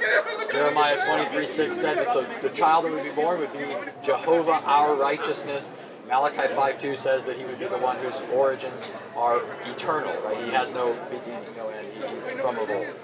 So those are the sorts of things that, for me, are necessary in order to adopt this belief, so that when he fulfills these things, I say, okay, that's the one who was announced. This guy popping up out of the middle of nowhere is not showing up in the fullness of time. Okay. He's not fulfilling prior prophecy. Okay. He's not doing the sorts of things that the Old Testament shows God could do. God appeared to Abraham in Genesis 18. God appeared to Moses in Exodus 3, to numerous prophets. In the Christian view, those things were not only not impossible for God, he revealed that these were possibilities and that they would be a future actuality when Jesus became flesh. Anthony, with all due respect, that was just preacher mode. That was explaining to you. That was explaining. The question again is about that possibility. So if somebody comes and tells you that, right, other than saying that it's not in the Bible, right, which obviously it's not because it's post-Bible, would you say conceptually that makes sense? If God comes, got married to his mom, and hits it every now and then? In principle, I've already answered you saying that the incarnation happened. God became flesh in the womb of Mary and was born of her, So you're and saying, fulfilled the prophetic scriptures. okay, You're asking me if some guy popped up out of the blue. yes, I think it would be a natural reaction to that sort of thing if you don't have word from God, century after century, preparing the world for this very event. gotcha. So when it happens, and then that man, on top of everything else, lives a perfect life. So again, you're And avoiding the question. on top, I'm not avoiding the question. This is the logic of Christianity. This is how it That's works. the problem. Well, you think it's a problem, I mean- but you've yet to demonstrate it. You've begged the question, but you haven't answered it. Look, it's a very simple question, and you're going all around it, right? The thing is, you know, and I know that, and David knows. Are you going to do a as well. Jedi mind trick now? No, Yeah, you don't okay. see Go, me here. go right? ahead. Right? You know, come You know, on. and You know let's your be heart of honest, hearts. right? Let's be honest. Let's be honest, right? See, it's a If Jedi some mind dude trick. walks up right now and tells you that, you're going to be like, you don't know what you're talking about, right? You're going to tell him God doesn't come and get married to your mom. You're just making this stuff up, right? This is something that is not in Scripture. You would go into your whole thing, but you would not believe that because you know that's not the nature of God to be getting a wife here and a wife there and having kids here and half there. God is above all of that, right? You're just imputing beliefs to me, though. You're just imputing Can I stuff. add a Yeah. possible example real quick? Because I think, well, let me give you an example. If someone came up to me and said that they have a time machine in their pocket, I would not believe it for a second. Okay. It's not because I don't believe it's possible. It's just I believe that's extraordinarily unlikely, and you would have to provide me with some very good evidence Excellent. for Okay. that. Right? Good. If someone came up to me and they said they have a square circle in their pocket, I would regard that as impossible. Thank you. So With it. yeah. So what When you get with it, so then I'll notice give you- those are two things. One is it's extraordinarily improbable given everything else I believe. Right. That's one thing. And then there's things that I would just regard as possible. If you say, hey, there's a married bachelor over there. So I don't know what you're talking about. I don't know what you're talking about. Exactly. Right? If you say, you know, anyway. That's good. That's good. Excellent If someone were to come up and say, you know, something about someone being incarnate or something like that. Now we're Christians, so we believe in that revelation. We believe in the revelation we have, so we don't believe that sort of thing is going to happen. So we would dismiss it on that. As far as if so we you would dismiss it on basically your belief. yeah. Okay, No, okay, hold on. but not an Let me unjustified respond to- belief. Yeah, Not an Can unjustified I respond to him now? Yeah. Well, I wasn't finished. Okay, guys, guys. Yeah, don't interrupt him. Yes. Yeah, so what I'm saying is, in other words, since we're Christians, we believe that God has sent his revelation and there's no more incarnations or anything coming along, right? So we would say, oh, we're Christians, we believe that. But if we weren't Christians and we were just saying, hey, if God has the power to do what he wants, if God wanted to enter creation and do this, our point is we wouldn't say, I reject that because it's an impossibility or a contradiction. We would say, that sounds really far-fetched, so you're going to have to give me some really good evidence. We wouldn't regard it as a contradiction. In other words, Anthony's point, what he was saying about all this background knowledge and prophecies and so on, is he's saying we do have good evidence, and so that's why we wouldn't dismiss it. Because if someone just came along and said, hi, I'm Jesus, I'm the divine Son of God who entered into creation, we would say, no, what are you talking about, man? Can I speak now? Are you done? Thank you. So that is exactly the point. To me, as a Muslim, and this is what we're discussing here, to me, to say God is a part of the creation in the sense that he is human, that he goes to the bathroom, that he has to go to that he has those human flaws, that Jesus would have had as a human being, not moral flaws, right? We're talking about just physical flaws that we have as humans. To me, it's just like you saying a square circle. To me, I see no difference. You're saying like contradiction. It's apples and oranges, right? Humans, right? Humans have these weaknesses, right? Even if you take Adam before the fall, right? Obviously, he had some inclination to make a mistake, and that's why he ate from the tree that he shouldn't have, right? So that means by nature, even before the fall, he had that weakness to make that mistake. But Allah doesn't. The Creator does not. The Creator does not cry out and say, my God, my God. This is a human attribute where you are calling out to your Creator, right? Now, if the Creator is God Himself, He doesn't call out to Himself. He doesn't say, my God. Like you never see the Father in the Bible saying, my God, right? David? So, well, yeah. Let him. I asked David, bro, Anthony, David. Is your name David? I said right, David? So, well, we were talking. He was just. Well, he made a point, so I responded to his point. He made a good point. I agree with him, so I'll take that as a response to me. I was going to jump in with that. Oh, okay. Go ahead. Oh, yeah. So, something that I don't know your beliefs about the Quran, and I'm not changing subject. I'm just, yeah, I've got it for like the last. No, I just asked you a question right now. Yeah, it would make sense for the Father to cry out, my God, right? But that's no. Apart from becoming incarnate. Yeah, apart from becoming. Yeah, apart from the becoming Father. incarnate. Yeah. Do you ever see the Father saying, my God? He refers to the Son. What?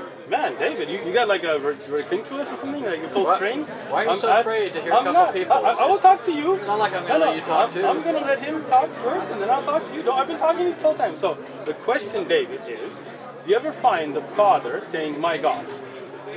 He calls Jesus God. My God? No, if you're talking about Jesus crying out, my God, you say, no, the Father doesn't do that. Right, you're right, we don't believe Gotcha. So the Father, then that's the nature of the Creator. He doesn't call out. He is the one you call out to. That's the nature of God. And the nature of humans is we have weaknesses, so we call out to our Creator. Right? This is the exact point you're missing. Right? Humans have those shortcomings, those needs, those necessities that the Creator doesn't. So the Creator doesn't call out and say, my God, why have you forsaken me? But a human would. Yeah, and so this, yeah, He was human. Yeah, and so, but he was God. I just wanted, He became flesh. But he was completely God. You don't realize you're begging the question. I wanted Which is the to, logical I'm fallacy. making a very clear distinction. I want to give an example. So I don't know exactly what you believe about the Quran and the speech of, I believe in the speech of Allah and so on. Yeah. But lots of Muslims tell me that Allah's speech is eternal, co-eternal with Allah. Sure. And this isn't. I'm not changing the subject here. This is an example. This is an example of what we're talking about. So, if the Quran is Allah's eternal speech, then if you were to say, hey, does it make sense does the Quran have a beginning? Something like that. I would say, no, if it's eternal, then it has no beginning. Right. If you said, can it be corrupted? I would say, no, it's divine. It can't be corrupted, right? So if you were to ask these kinds of questions, I would say, as far as the eternal speech of Allah or an attribute of God, I would say those kinds of things, it doesn't make sense to raise those kinds of questions, right? But if you were to say to me that we have a physical Quran, right? That this doesn't have the Arabic in it, but assuming this had the Arabic in it, that we have a physical copy of the Quran. Excellent. Then it seems like the physical copy of the Quran would kind of have two natures. It's the eternal speech of Allah, and yet it's entered our world because we have a physical world. It's entered our world as a physical book made of paper and glue and ink. And therefore, if you were to ask me, does it make sense to talk about this as having a beginning, or about this being corrupted and changed and so on, then I would say, yes, it's a physical book. Of course, it can fall apart. It eventually will. You mentioned earlier that people can eat it or burn it or all kinds of things. And so it makes sense to talk about it makes sense to talk about a physical Quran So in other words, I would say that a book that has two natures, that it's the eternal speech of Allah entered into creation in a physical form so that we can have it, it now makes sense to talk about this having a beginning, and I'm assuming it has a publication date. So it now makes sense to talk about this having a publication date. It now makes sense. It didn't make sense before when you're talking about the speech of Allah before it comes into creation.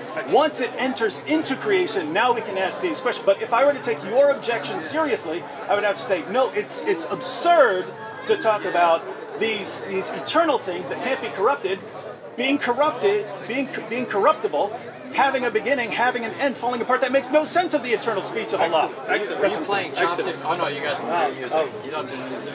You're doing this. I'll let you play the music for us. All right. I don't know how to play music. Come on, learn. All right. So now, excellent answer. I appreciate it. All right. So let's go to that. Right. The Quran is Kalam Allah. Right. The Quran will never call out to Allah. Okay. Now, in the Quran, you will never say the. Oh, take it easy. Take it easy. Take it easy. Is that true? Take it easy. Take it easy, Anthony. Is it true? Hold it together, Cook. Can you repeat that? Together. Can you repeat it? I will. Repeat that. I will. Okay. The Quran itself is Kalam Allah. Right? The Quran responds to, for example, the Prophet sallallahu alaihi wasallam, right? But the Quran does not speak to Allah. It is a speech of Allah.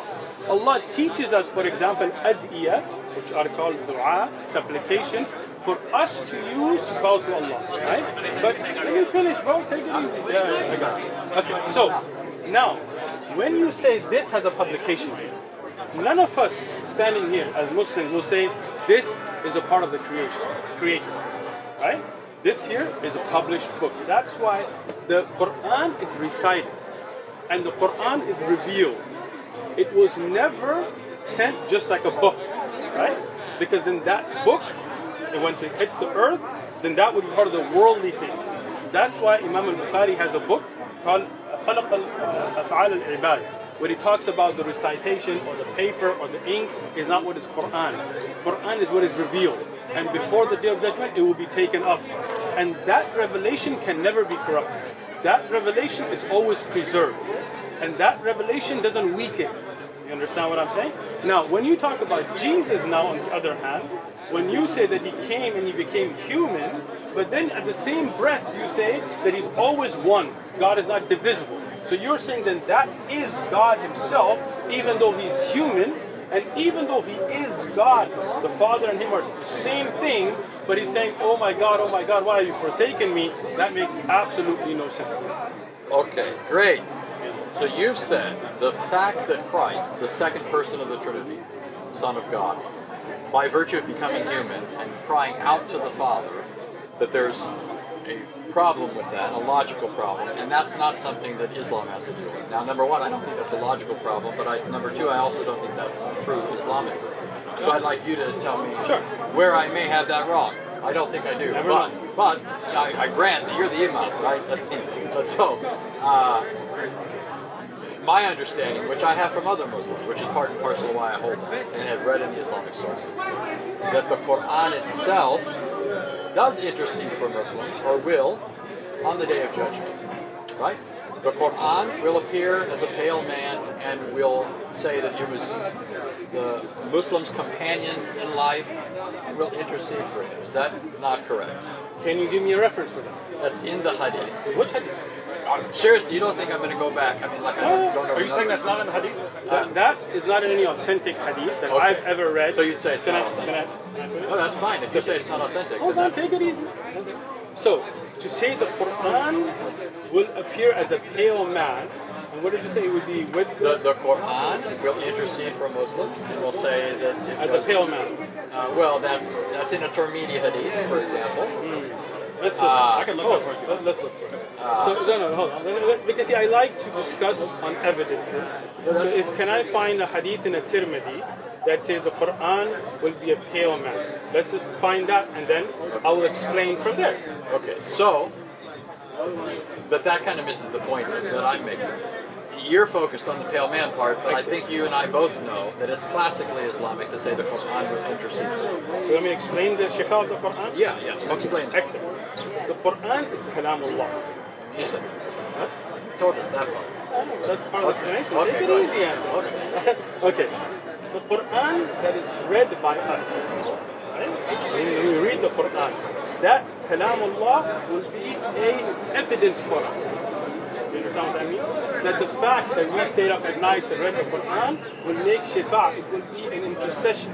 It will not be asking Allah for help or asking Allah separately than anything. It is only the fact that that good deed will be an intercession for you. Like if you had read the actual hadith, it talks about the Quran and another hadith about the siyam, the fasting.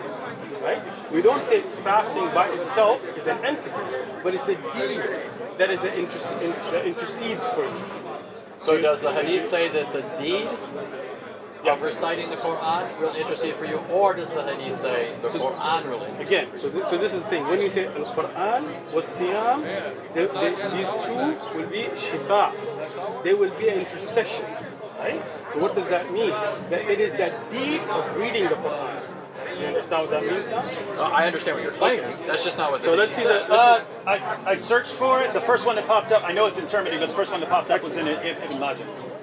So in Tirmidhi, there is no such hadith that says the Quran. There is. That's just the first one that popped up when I did. Can we look at the Tirmidhi one first? Okay, I'll find the I just Tirmidhi. want But notice the Ibn Majah version says the Quran will come on the day of resurrection like a pale man, and will say, "I am the one that kept you awake at night and made you thirsty during the day."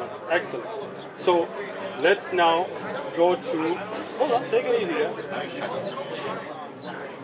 You're trying to see that. No, take it easy. This is why. You're not seriously going to go to Google Translate, are you? Nope. Okay. I know you know You're Arabic. funny. I know you know Arabic. You don't but have Arabic keyboard? No. Okay. I was just going to show you the takhrij. You know what takhrij is? Okay. The checking of the narration. Okay. This narration of Ibn Majah is a very weak narration. They didn't grade it this week. Can you show me their grading? Yeah, it's at Hassan.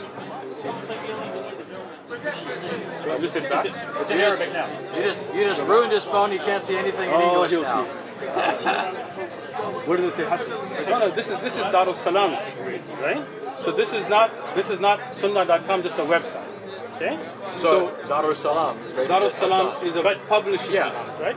That's not the Yeah, grading. but they gave the rating according to Hadith scholars, right? They're not just making it up. No. So we need to. I know this hadith, and that's why I was telling you, right? And I can show you the weakness in it if you like. Darus Salam is a publishing house, not a scholar itself, right? Their grading by itself is not a hujjah, it's not an evidence. You have to look at the evidence from the scholars of hadith. Is that what I'm saying? That's why I asked you, right? Now, if you like, and if you, how long are you in San Diego? So just let me just finish. How long are you in San Diego? we're leaving tonight. I was going to invite you to my house. I have a You're the man. I appreciate the fact that you would have invited You got us. dinner, you got tea, I got you. Right? And I would sit with you and explain to you from the Sharh of Ibn Majah why this hadith is da'if actually. Because I teach Aqidah and I taught the subject. Okay? In the authentic narration, and again, this is not a Tirmidhi about it anyway. Let me see the Tirmidhi riwayah. You said you had a Tirmidhi riwayah? So I I said I had to search for it. I'll wait.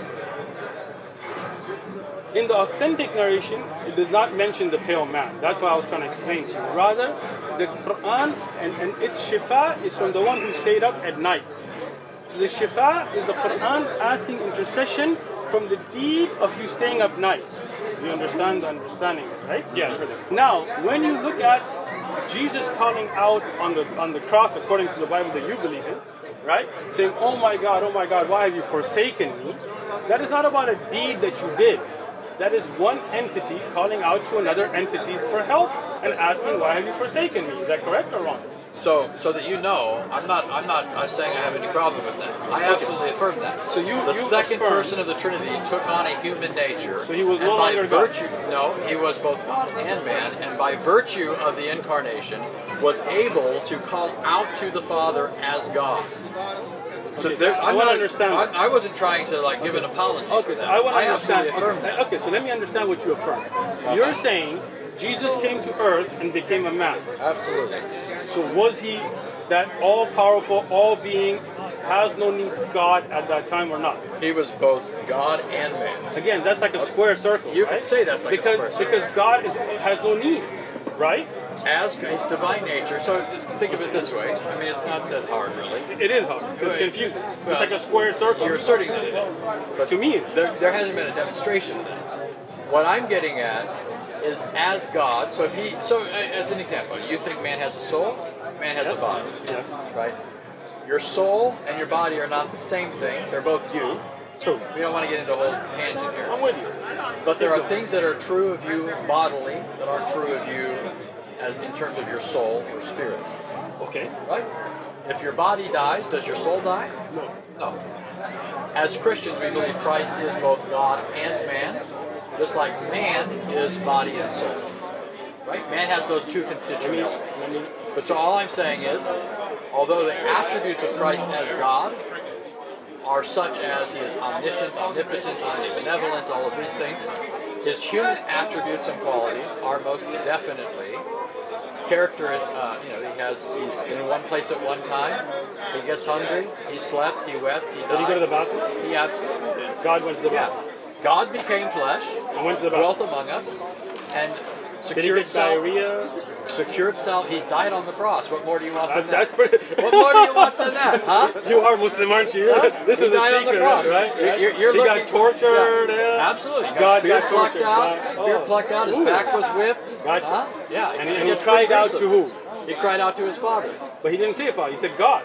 But his said, father "My God." is God. But he is God. Yes. That doesn't make sense now. Now you're saying it doesn't make sense. That but doesn't make we already sense. talked about that earlier. Yeah, but and it didn't make sense earlier. No. Let me, Well, then it doesn't make sense to say Allah has sifat. Of course it does. No. Allah's you can't sifat say of are course part of Him. Christ Allah's is a part of the Father. But Allah's and His essence. sifat don't separate. Allah's sifat don't need to go to the bathroom. The Son, Allah's sifat. Uh-huh. You believe that the Quran is the Again, instantiation in some I sense? just told you earlier. No, I heard what you said. No, you didn't. I did. No Muslim says that this right in your hand is a part of Allah. Well, first of all, that's not even an error. Exactly. So for you to lift this up doesn't make any sense, right? But you knew what I meant. This represents that. And I will tell you, as I told David, when you didn't listen, I guess, but I'll say it again. You guys, No, I'm listening to you, but I'm also finding what you want, because I can do it really quickly. Okay, so now the issue gets to be the sifat of Allah are a part of Allah. Even if Allah revealed, you understand the difference in revealing and becoming separate, right? The sifat of Allah never have weaknesses. You can burn the written copy because that's not the Quran. The Quran is what is recited. It cannot be corrupted. Somebody can make a mistake in their reading, but their reading is not the sifat of Allah. Now Jesus saying, "My God," Jesus' human nature is not part of his divine essence. Okay, so that's the confusing part here, because you're saying that the soul is a part of me. Without the soul, I can't exist. Right? Right? You are your soul. You are. Thank you. So if you are your soul, and then Jesus is his soul, and you're saying that's God. So for God to be now saying, "My God," makes you know that doesn't make sense. No. But you misunderstood me. I think Christ has both a human soul and a human body, and his divine nature. Man is both body and soul. It's three things. Well, this is classic Christianity. This is extra. If you're just learning this, I'm just learning it from you. Okay, good. Because you're such a good explainer. This is classic Chalcedonian. You've heard of Chalcedon, right? I have. Chalcedon was a Christian creed, 451. The classic Chalcedonian statement is just like man is body and soul, God and man is one Christ. Okay, let me just ask that. I want to understand that. Okay. Let me just understand. Okay. So Christ, according to you, he was human. He had a soul. Real body and soul. Human. And he was God. That's three things in Christ. So he has all the attributes of humanity, body and soul, and he has a divine nature. So that's what I just said, right? So human nature and divine nature. So he has a soul. Absolutely. When was his soul created? So again, the soul of Christ it's human. Okay. Right? So when was his human soul created? Christ became man when he became incarnate in the womb of Mary. So the soul. The question It's is a very simple. simple question. Yes, Nobody else can. Go ahead. Yeah. When was his soul created? The soul of Christ. I'm saying that the humanity of Christ, body and soul, starts at the point of conception, virgin birth. Okay. Can you give me any reference in the Bible about when the soul of Jesus was created, as you just gave that answer, but about the soul? So the Bible teaches that man's soul is formed along with his body. It's formed within him. So Okay, Psalm man. 139, Okay. among others, talks about the fact that God knits people together in their mother's womb. This is, from the Christian perspective, the time when man himself comes into existence. So Jesus came into existence as a man. It's human nature. So Jesus' soul. So, Zechariah 12:10 also makes, or 12:1. Those are not about Jesus, right? Well, those are about human You beings. asked about souls and bodies. I asked you about Jesus' soul particularly. So, just like you reasoned earlier from the general to the particular, all I'm saying is... So you're saying the general rules about humanity are why you're taking the fact in your mind because that in this Jesus' case, soul came in. So Jesus had no soul until he was in the womb of Mary. He had no human soul until he was in the womb. And when he came in the womb of Mary, his soul came into creation. So yeah, his body and soul originate at that time. And his body. And when he died, according to you on the cross, where did his soul go? His body died, his soul remained united to his divine nature, and he ascended into heaven. So before that time, there was no soul, but there was Jesus. Before and what then time? Before Jesus was born. Yeah. He had no soul. Right. So then God increased the soul of Jesus later. That's what you just said. That's not at all what I said. Okay, let me repeat it again. That's not at all what I said. Let me say what I said, and you can correct me. Anthony, you got this. Okay. That's it, but you had the laugh track over it. It wasn't even what I said. People were laughing. It's okay. So It wasn't good. now, when you said that Jesus had no soul before his human conception, right? So there was Jesus, part of God. There was God himself, and then the Holy Ghost. We're not even going to go there. Okay. Then Jesus came to the womb of Mary, and a soul was created. It didn't exist before. Then you're saying no. You're saying no. He's not saying anything. Okay, I'm sorry. I thought you were shaking your head. Okay, so then Jesus was born with a human soul and a human body and a godly nature. 3 components. Then he goes on a cross and he dies, and his body dies. His soul now, that was newly created, now becomes a part of God. No? That's exactly what you said. But okay, tell me what you said. Tell me what you said. And just like you said to me earlier, not putting words in your mouth. I'm not. Now you accept from me, I didn't say anything like that. Right? I got it. You guys got it on video, but go ahead. We got it on video. Good. Tell me again. What I told you, you said his soul increased, and I never said anything along those lines either. What I said is very clear, and this is just classic Christian theology. Right? Chalcedon is just solidifying what was always taught by Christians. At Chalcedon, it says that Christ took on a true human nature. Human nature is a body-soul entity. Right? Man is an ensouled being, an embodied soul. Okay? So when Christ takes on a human nature, he takes into union with himself a full human nature, body and soul. When the body dies, the soul doesn't cease to exist. And so when Christ died physically, his soul didn't cease to exist.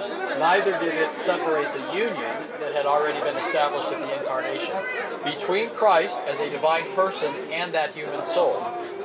They're still fundamentally united. The soul doesn't become a part of the Godhead, but it still remains a human soul. It never becomes a part of the divine nature. So you have it on video, and so do we. Yeah. But I'm going to repeat this again. So there was no soul before Jesus was in the womb of Mary, right? Right.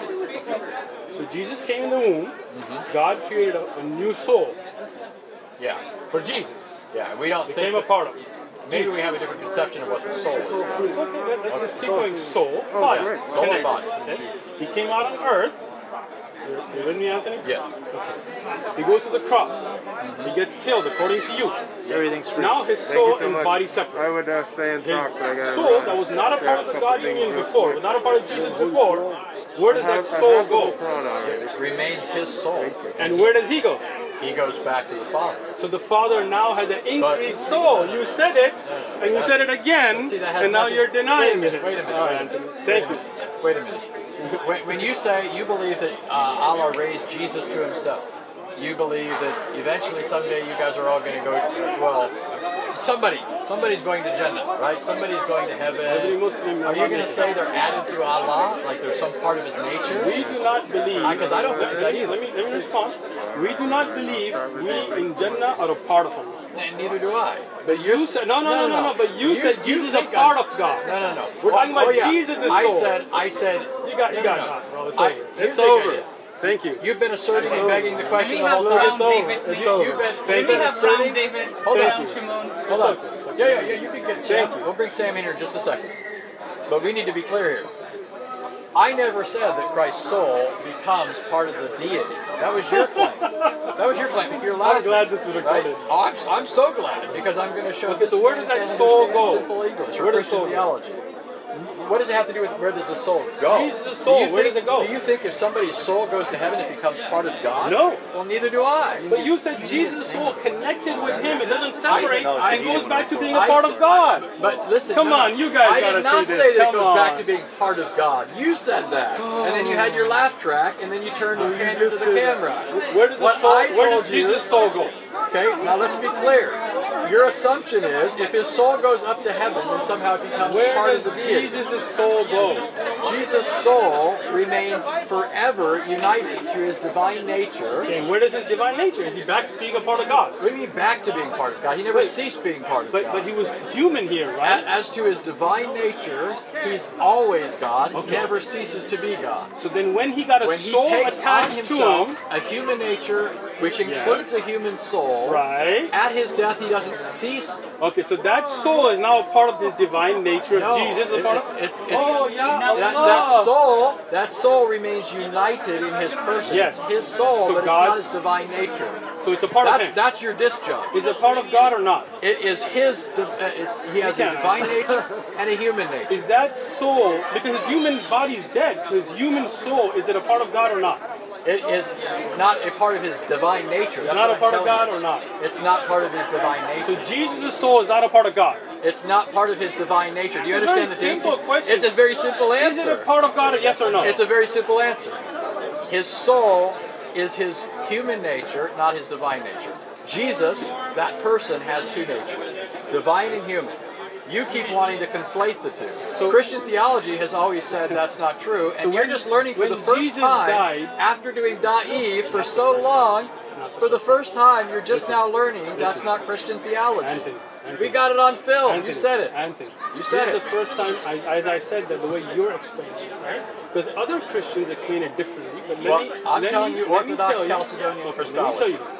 The question you're not answering, that soul that got created, is that a part of God? Yes or no? Not in the sense you're asking. Okay, thank you. So, Right? so the soul of Jesus is not a part of God. In the Got sense it. that you're asking, that Thank you're you. assuming it's part of his divine nature. Okay, I'm telling so you, you're it's- saying Jesus' soul, his human body is dead, but his soul is not a part of God. Thank you. I got it. absolutely. I mean, Even that's after he died. that's just classic Christianity. Even after he died. Welcome to Christianity 101. So Jesus' soul is in heaven. Yes. So Jesus will be God, and his soul will be in heaven. Why are you doing this? Because Is this God, YMCA? you will hope you will be in heaven, right? Yeah, and I'm not going to ever be God. But your soul On your is assumption, separate, if his right? soul's in heaven, then it's part of God. No, I didn't. I Yeah, you never did. said that. That's your I assumption. never said that. That's the assumption I of your did not argument. make that assumption. That is your assumption. This is a flat. That is your mistruth, assumption. I'll say, right? Then if that's not your assumption, then your argument doesn't follow. Let me explain it to you again. Okay, let me explain mine. Okay? Okay. Let me explain what. You said Jesus did not have a soul before the Prior to womb the of Mary. Let me speak. Right? Jesus comes to the womb of Mary. God creates a body for Jesus and a soul for Jesus. Now Jesus is a body, a soul, and a divine nature, according to you. Then he lives in life, and he lives with those three components. Now at the cross, according to you, his body dies, right? And his soul and his divine nature go back to being a part of God. So now, Notice the conjunction, soul and divine nature. Go what I ahead. said. Okay. Yeah. Notice Go the back to conjunction. being a part of God. No, I didn't say that. That's where you keep making the false turn. So where does the soul go? But you're confusing location with ontology. Okay. You seem to think that Christ's location means some fundamental change in his ontology. Christ on That's earth. just a complete category Christ mistake. on earth was That's God incredibly walking around, irrational. right? This whole time in this argument, you've been saying that you object to the incarnation because it's irrational, and now you're being as irrational as possible. I'm not. You keep making a false turn that rests on the false assumption that if Jesus goes to the Father, then something about his ontology changes. That's just utterly fallacious. Okay, That's just utterly fallacious. When Even Jesus if you was show your walking, teeth. walking around on Even earth, if you show your teeth. when Jesus was walking around, was he God himself? He was both God and man. Okay, so as God, he was walking on earth Absolutely. in a human form With a human body, and a absolutely. human soul, And a human soul. and that changed. What changed? When he died on the cross. His body died and went to the dust. His soul remained his soul, but never his divine nature. It's still not his part of his divine nature. His soul then Never becomes part of his divine nature. So his soul will never be a part of God. It'll never be a part of his divine nature. Christ is one person, right? Yeah, he's a divine person.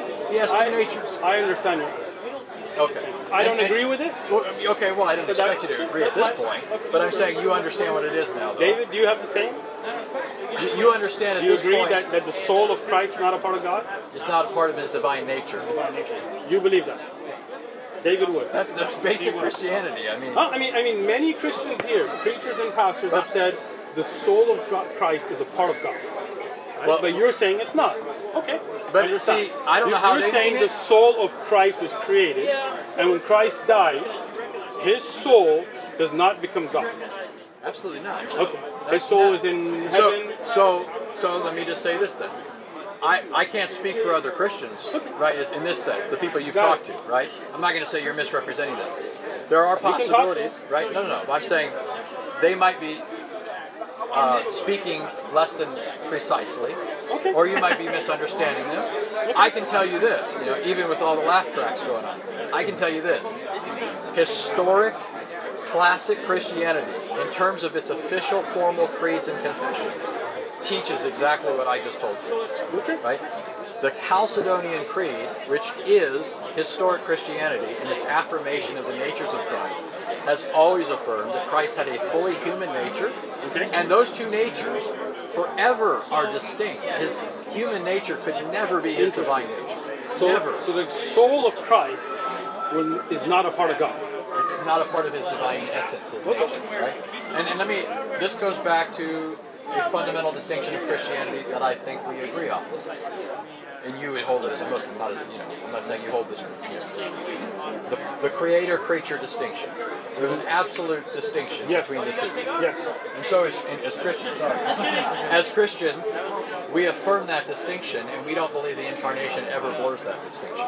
We believe Jesus was a creation. Alaikum salam. Well, you believe he only was a human being, right? A creation. Yeah, and but we you believe he was a creation and the creator. We believe that he was the creator who took upon himself a human nature. So again, that means which you mix never, which never become mixed. Again, if you read the Chalcedonian Creed, it says without admixture, without intermixing. So classic Christianity has always said those two natures remain distinct. They're both natures of the divine word. They belong to the word, but they never become the other. His divine nature forever remains divine. His human nature forever remains human. But his human nature started at the womb of Mary. Yes, because it's human. And his body died. And his soul will live, but never be a part of God. It'll always be united in his one person. It'll never be his divine nature. In the one person with the Father? Yeah. So soul then is now united with the Father. The Son is always one with the Father. Okay. Right? There's no change to the divine nature. There is, because you just added a soul to it. No. It's united with it, right? You don't even seem to understand. Is the soul united with Jesus forever or not? It's hypostatically. It's not ontologically. They don't become fused. I think you're thinking in terms of... That's what it sounds There's like, some tangible substance called deity, and there's this other tangible stuff, and they get glued or something. Let me just explain. That's not what I'm saying. This is, in your idea of God, right? There are three components. Right. What do you mean by what components are you referring to here? Father, the Son, and the Holy Ghost. I wasn't sure if you were still talking about Christ, divine nature, human nature. Oh, that is Christ. One of the three, right? Up here, yeah. But I didn't know what three components you're talking about here. I get you. Trying to be clear. I like to be clear. So what I'm talking about is God, in your understanding, has three distinct components that come together as one. The Father, the That would be like us saying you believe that Allah has these components, his face and his shin and so on, that come together as Allah. It wouldn't, because it wouldn't. Let me explain why not. Because Allah's yad, for example, doesn't detach and come walk around on earth. But we don't think Christ detached. That's just not our view. You do say that God took on human form. Yeah, human nature. Okay. So we also believe that God is everywhere, so there's no detachment. It's not like when I say took on, that's metaphorical. I don't mean. If God is everywhere, then what's the difference between you and Jesus? You're both God. No, God is everywhere, so God's in you, right? But see, why do basic terms break down like that? You move from saying God is everywhere to saying God is everything. Those are two different terms. So that's the thing. Jesus was God, you're saying, not present as Jesus. So that's why you're trying to confuse the issue, because there's a distinction. You're saying... I'm making the distinction, you're not. I am. No, you're not. So when you say God is everywhere, Yep. you don't mean he's everywhere in the sense that Jesus was here. Oh, you Right? mean in the sense that Jesus as incarnate? Yes. Okay, yeah. Incarnate, So there is there's a distinction. that's your breakdown. Okay, so Incarnate, there's a let's take it back to that. So when Jesus was walking around, it is different from God just being everywhere, according to you. Because there's a hypostatic. You know what the term hypostatic Yes, means? yeah. Okay. There's a hypostatic union. Hypostatic pertains to his person. So that means The person of the Son is not a physical, tangible thing. He can be present without taking up any space. Right? We're not saying he occupies space. But right now, this here, us walking around, according to you, God is everywhere. Upholding everything. Excellent, got you. But when Jesus is walking around, now this is different than just saying God is everywhere, because you're saying, absolutely. Thank you. Okay, so when Jesus came to earth, not that he was already everywhere, like that. No, he is always everywhere. But there's a difference, right, of Jesus coming physically, right? Yeah. He's incarnate in the womb. Though. Yes or no? Right? That flesh doesn't come from heaven. Thank you. But that connection Starts is from in the heaven. womb. Starts in the womb. Excellent. So now, when Jesus, according to you, was walking around, he was God walking around, right? God in the human form. And man. He is both God and man walking around. Yes. Got it. That so person. that is different. That person. Excellent. So that is different than right now when you could say God is everywhere, but he's not walking around as a person, right? Yeah, but the fact that he's everywhere makes that sort of thing possible. Right. But again, like you said, it is not the same as him just being everywhere regularly. No, of course not. Okay, thank you. So, when that would God... destroy the uniqueness of the incarnation. Exactly, and that's what I'm saying. When I was saying that, you were like, well, he's everywhere anyway. No. Like, well, then that doesn't make sense. So, let's go back to that. He's in the womb, and now a soul is created. I was not there before. Right? Yeah, well, I'm still trying to figure out why we're back here again. Because you went in a loop, that's why. No, you went on a loop. Okay, so let's go back. Okay, that soul gets connected now to God, to Jesus. Right? Jesus is now, a divine person with a divine nature. Now has a soul connected to him. Now this human nature is brought into union with his divine through his one person. Thank you. It becomes the nature of that person. Now the body will die, but now that soul will remain fused. Right? That's what you're saying? Fused, though, but, well, I'm saying it's still his nature. Okay. It's still his, that soul is his soul. Okay. But it's not a part of God. It's not a part of his divine nature. Gotcha. They're always But something new got connected to God, right? But what do you mean by connected? You're acting like these are Legos. What do you mean? No. You're telling me they're like Legos, right? No, I'm God telling you came they're in and not. you plug the human body and you plug the soul, telling you they're not. and then the human body falls off and the soul connects, And that's right? why you're what shooting saying. randomly and hitting air. All right. Well, it's nice talking to you, man. Thank you. Thank you. So now you want Sam? I want Sam. Sam. Look, let me explain this, right? I don't mean like. No. I don't want you Sam. need this. Listen to me. I mean Listen. like. You guys are welcome anytime. We're not here to debate. We're here to give dawah. If somebody Didn't you wants, invite Christian Prince to debate and said you're willing to debate everyone? let me finish. Let me finish, and you'll get the answer. You're doing the Anthony thing now, right, David? You were doing so good so far, right? Yeah, David. Wait a minute. No, I thought you were inviting people to debate. So if you're saying you weren't doing that, then I was. Let me explain. And I've said it many times, right? Come on, David. Let him talk. Thank you, David. See, I got to You get the first dub this time. I still leave you hanging. You don't even know. So we are du'at. We are giving da'wah. Yeah. Right? If somebody wants to debate, they're more than welcome to come. You understand the difference now? Okay. So Christian princess, a prince, whatever. I'm sorry. You got that in for the cameras. I've said that many a time. I know. I have to tell Mr. Prince, if you're afraid to show your face, I can get you a little niqab. What do you think about that idea?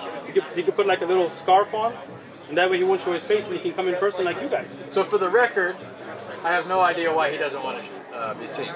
Princess, He doesn't know why you don't want to show your face. No. Christian Prince. You guys heard that Christian Prince. Anthony saying, why aren't you showing your face? Anthony is saying I don't know Christian Prince. So I don't know him either. I have no idea why he doesn't want to be. Me neither. But that doesn't mean he's afraid. Well, I mean, there's some reason, right? And neither one of us know. So since neither one of us know, you have a job, I'm sure. Since right? neither one of us What do know, you do? just like you said earlier, you're not going to assert something. You're a YouTuber. That's your job. That's my main job. That's your main job. You do this for money? Wow. What about you? What do you do? I do a number of things. I am a pastor. I told you that at the start. Cool. I serve in prisons. That's Nice. I'm the regional I used to do director the same thing. in South Carolina for prisons. Wow. I was converted at 18 in prison. Oh, So wow. I've always had a love for prisoners, want to go in prisons. And I also, Careful how you say that.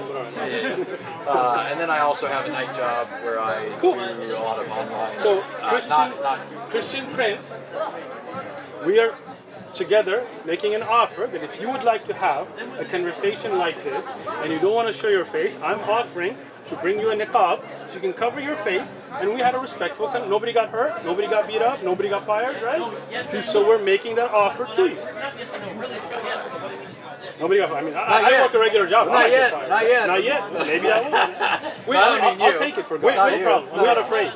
With that said, assuming he has some reason, like maybe his job doesn't want him out there showing himself or something like that, why wouldn't it be acceptable then to debate him online or something like that? Excellent. So the thing that happens online that we see is that somebody has a mute button, right? And what happens is, as we've, and again, I don't watch his channel, but what brothers have sent me clips and things, he just mutes them and talks over. So that doesn't really benefit. Like, you see how we had a respectful conversation? We tried to keep it in person. And look, he doesn't have to fly here. If he wants to fly, me to come somewhere, he can give me his address, no problem. I'll fly there. I'm not afraid of you coming here. He shouldn't be afraid of coming here either, right? So let me say this on what I'm saying is, I prefer this kind of conversation where we can have a conversation, not just mute each other and yell over each other, and somebody controls a button and somebody throws references without being here, right? This is why. I like that. Let me say Good. this. Let me just say this. I think there are channels on both sides that do some of that. Sure. People control my. That's why I don't enter into some things. I don't do. I do think Skype, there are. I don't do Zoom. I don't think do there this. are channels where both sides have been respectable in the course of things. Christian Prince has not. And you know that. No, I don't know anything. No. Watch the listen, show. No, listen to me. Listen to me. I haven't watched. I'm not like. You don't watch the show? I'm not like a big. I don't watch all sorts of things. Have you watched the show or not? No, I mean I've seen. Like you, I can honestly say before God, I've probably seen about as much as you have, right? And you haven't seen much. And I haven't You're not a seen big much. fan of Christian Prince, I guess. I'm not saying anything either way. I just don't. Gotcha. I'm not. I don't know who the ruler is of Zamunda. Then you wouldn't be a big fan of the ruler of I know. King Jafar. Jafar. I'm just saying I don't know. So what I will just say, don't get around I much. appreciate the civil conversation. Right? And again, we are du'at. We're giving da'wah towards the oneness of Allah. We believe Allah is one. He doesn't become two. He doesn't become three. His sifat, his self. Does he? Let me finish. Come on, Anthony. We're doing so good. We're still doing good. This is our closing. All right, our closing. So let me close. Okay, you close. I'll let you go first. You're the guest. Oh yeah. Why don't you guys take two minutes each or something like Excellent. that Go ahead. to close out? Does that work? Oh sure. Well, I'm Don't worry. I'll let you speak. I'll say this. I think we've gotten our major points out there. Excellent. We've gotten some perspective. I think we've had a pleasurable dialogue.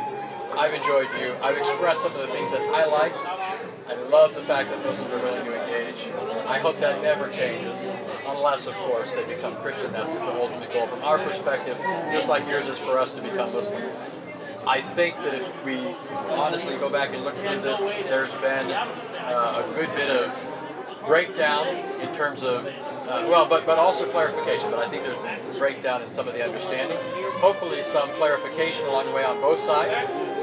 And I do think that we've, for the most part, established that we, from our perspectives, have an aversion to the other perspective, but there hasn't so much been an argument presenting that case against or for what have you. So, I'm not trying to make any new arguments here. I'm just summing up from my perspective. I think this was pleasurable.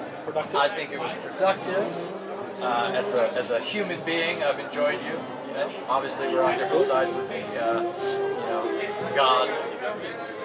At least we both believe in God. Yeah, that's true. And neither one of us are minimizing the serious nature of our differences, right? When I say I appreciate all these things, I'm not saying, okay, you're okay. You're not saying I'm okay, right? I think you're okay. But in the sense of, ultimately, both of us think the others are seriously off and have a reckoning to give. We were going so well. Yeah, but you know that's true. Come on. I'll say it too. You know it's true. Dave. Oh, sort of final thoughts here? I'll just give you my basic view. Muslims generally go right to Christian theology, and this doesn't make sense, that doesn't make sense, this doesn't make sense. Whereas Islam is this, easy to understand oneness and so on. My view is that when you really get into Islamic theology, you're talking about the attributes of Allah and the Quran and the nature of the Quran and the eternality of the Quran and the spirit of Allah and all these things. It seems more confusing than people are generally letting on. And my general view is just because something is confusing doesn't mean you dismiss it. Just because, if you study quantum mechanics, no one gets it. They just understand that's how things work. So for me, it comes down to something we didn't actually get to here. What's true? What has God revealed? And what has He shown that He has revealed to us? And because if God said to me that Islam is true, and I would say, okay, I don't get all this stuff, but He's God and I'm not. Okay.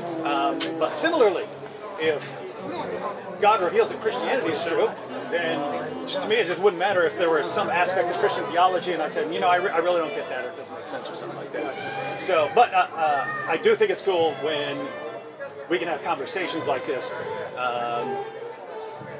And Anthony, Sam, we're all similar in that we're willing to escalate under certain circumstances and so on. But I think it's better if we have nice conversations. Good. That's my view. So, Sam, it's getting late. Wait. I gotta finish my thing. Sorry. Wait, man. We're just gonna give a quick final thought. 2 minutes. All right. So you think of a topic? I don't know. All right. So first thing I would say, I want to appreciate you guys coming out. I want to appreciate your behavior, and I want to say that in the world that we live in, with atheism on the rise and all those kinds of things, I think Muslims, Christians, Jews have a lot in common. Right? We do believe in God, at least. We do believe there's a creator, right? And that's something to focus on. I don't think this is really like a butting head war type of situation that some people want to make it, right?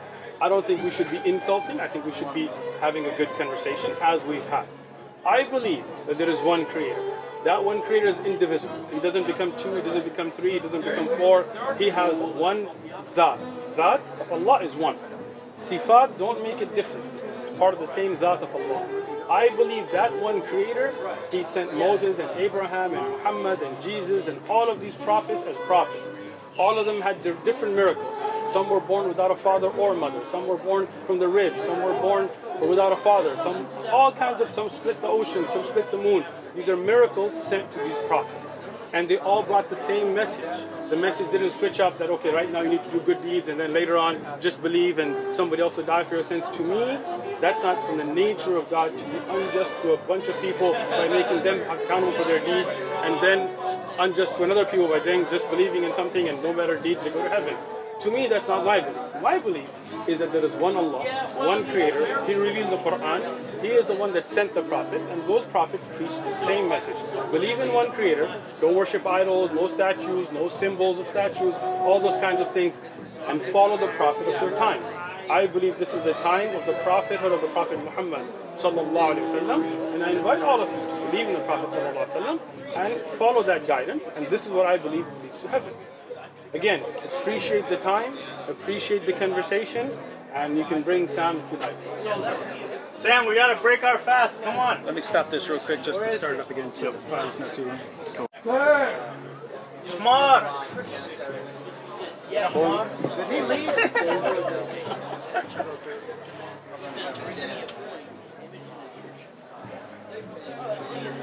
Wait, what's this supposed to be?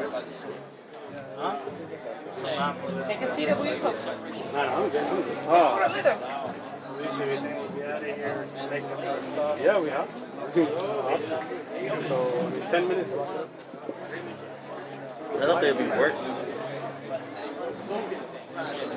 Sam. I was waiting for these guys to All right, how you doing? You I mind didn't know you, Should I huh? call you Hassan? man, what in the I don't world? know, people think I get offended when they call me Hassan. I don't know. What do you want me to call you? I don't want to call you anything. Call me whatever, Hassan or Sam. Sam, pick. Pick. Take what? I don't know what you Pick a guys name that you like. Hassan. It's okay. Hassan. How are you, Hassan? Where are you Good. from? I like this one, German buddy. You like it? Ashuri Chaldean. You're Chaldean. Ashuri Chaldean. Don't speak Arabic, but I'm from born in Kuwait. Yes, I speak born in Kuwait. You got a big community in San Diego. Yes, you do. My cousins are there too. Nice. So don't tell them you met me. 1974 came to Chicago, so I didn't learn Arabic. I learned Assyrian. Gotcha. Just want to be clear because some people think I speak Arabic. I keep speak telling- Arabic? Yeah, I know you learn. But I keep telling them I don't speak, they think I'm lying. I believe you. You don't speak No, I Arabic. don't speak it. But yeah, I don't know what you guys were talking about. That's We why I had a said big to them- conversation. That's And why we got like a few minutes before we have to go break Okay, our but fast. God willing, Yes. I've come back, we'll have Anytime. discussion, yes. I'll tell you what. I'm in Arizona, Sam, but I come up here like once a month. tell you what. I'm inviting you in front of everybody here to break fast with me. Come to my house, eat food with me, drink tea. I have a library. We can sit down. Because So- he's my right. What time do you? What time? We go to Arizona, I'm in Arizona. What time are you leaving? There's no specific time we need to leave, so if you want us to come over, we'll come over. How late would it be?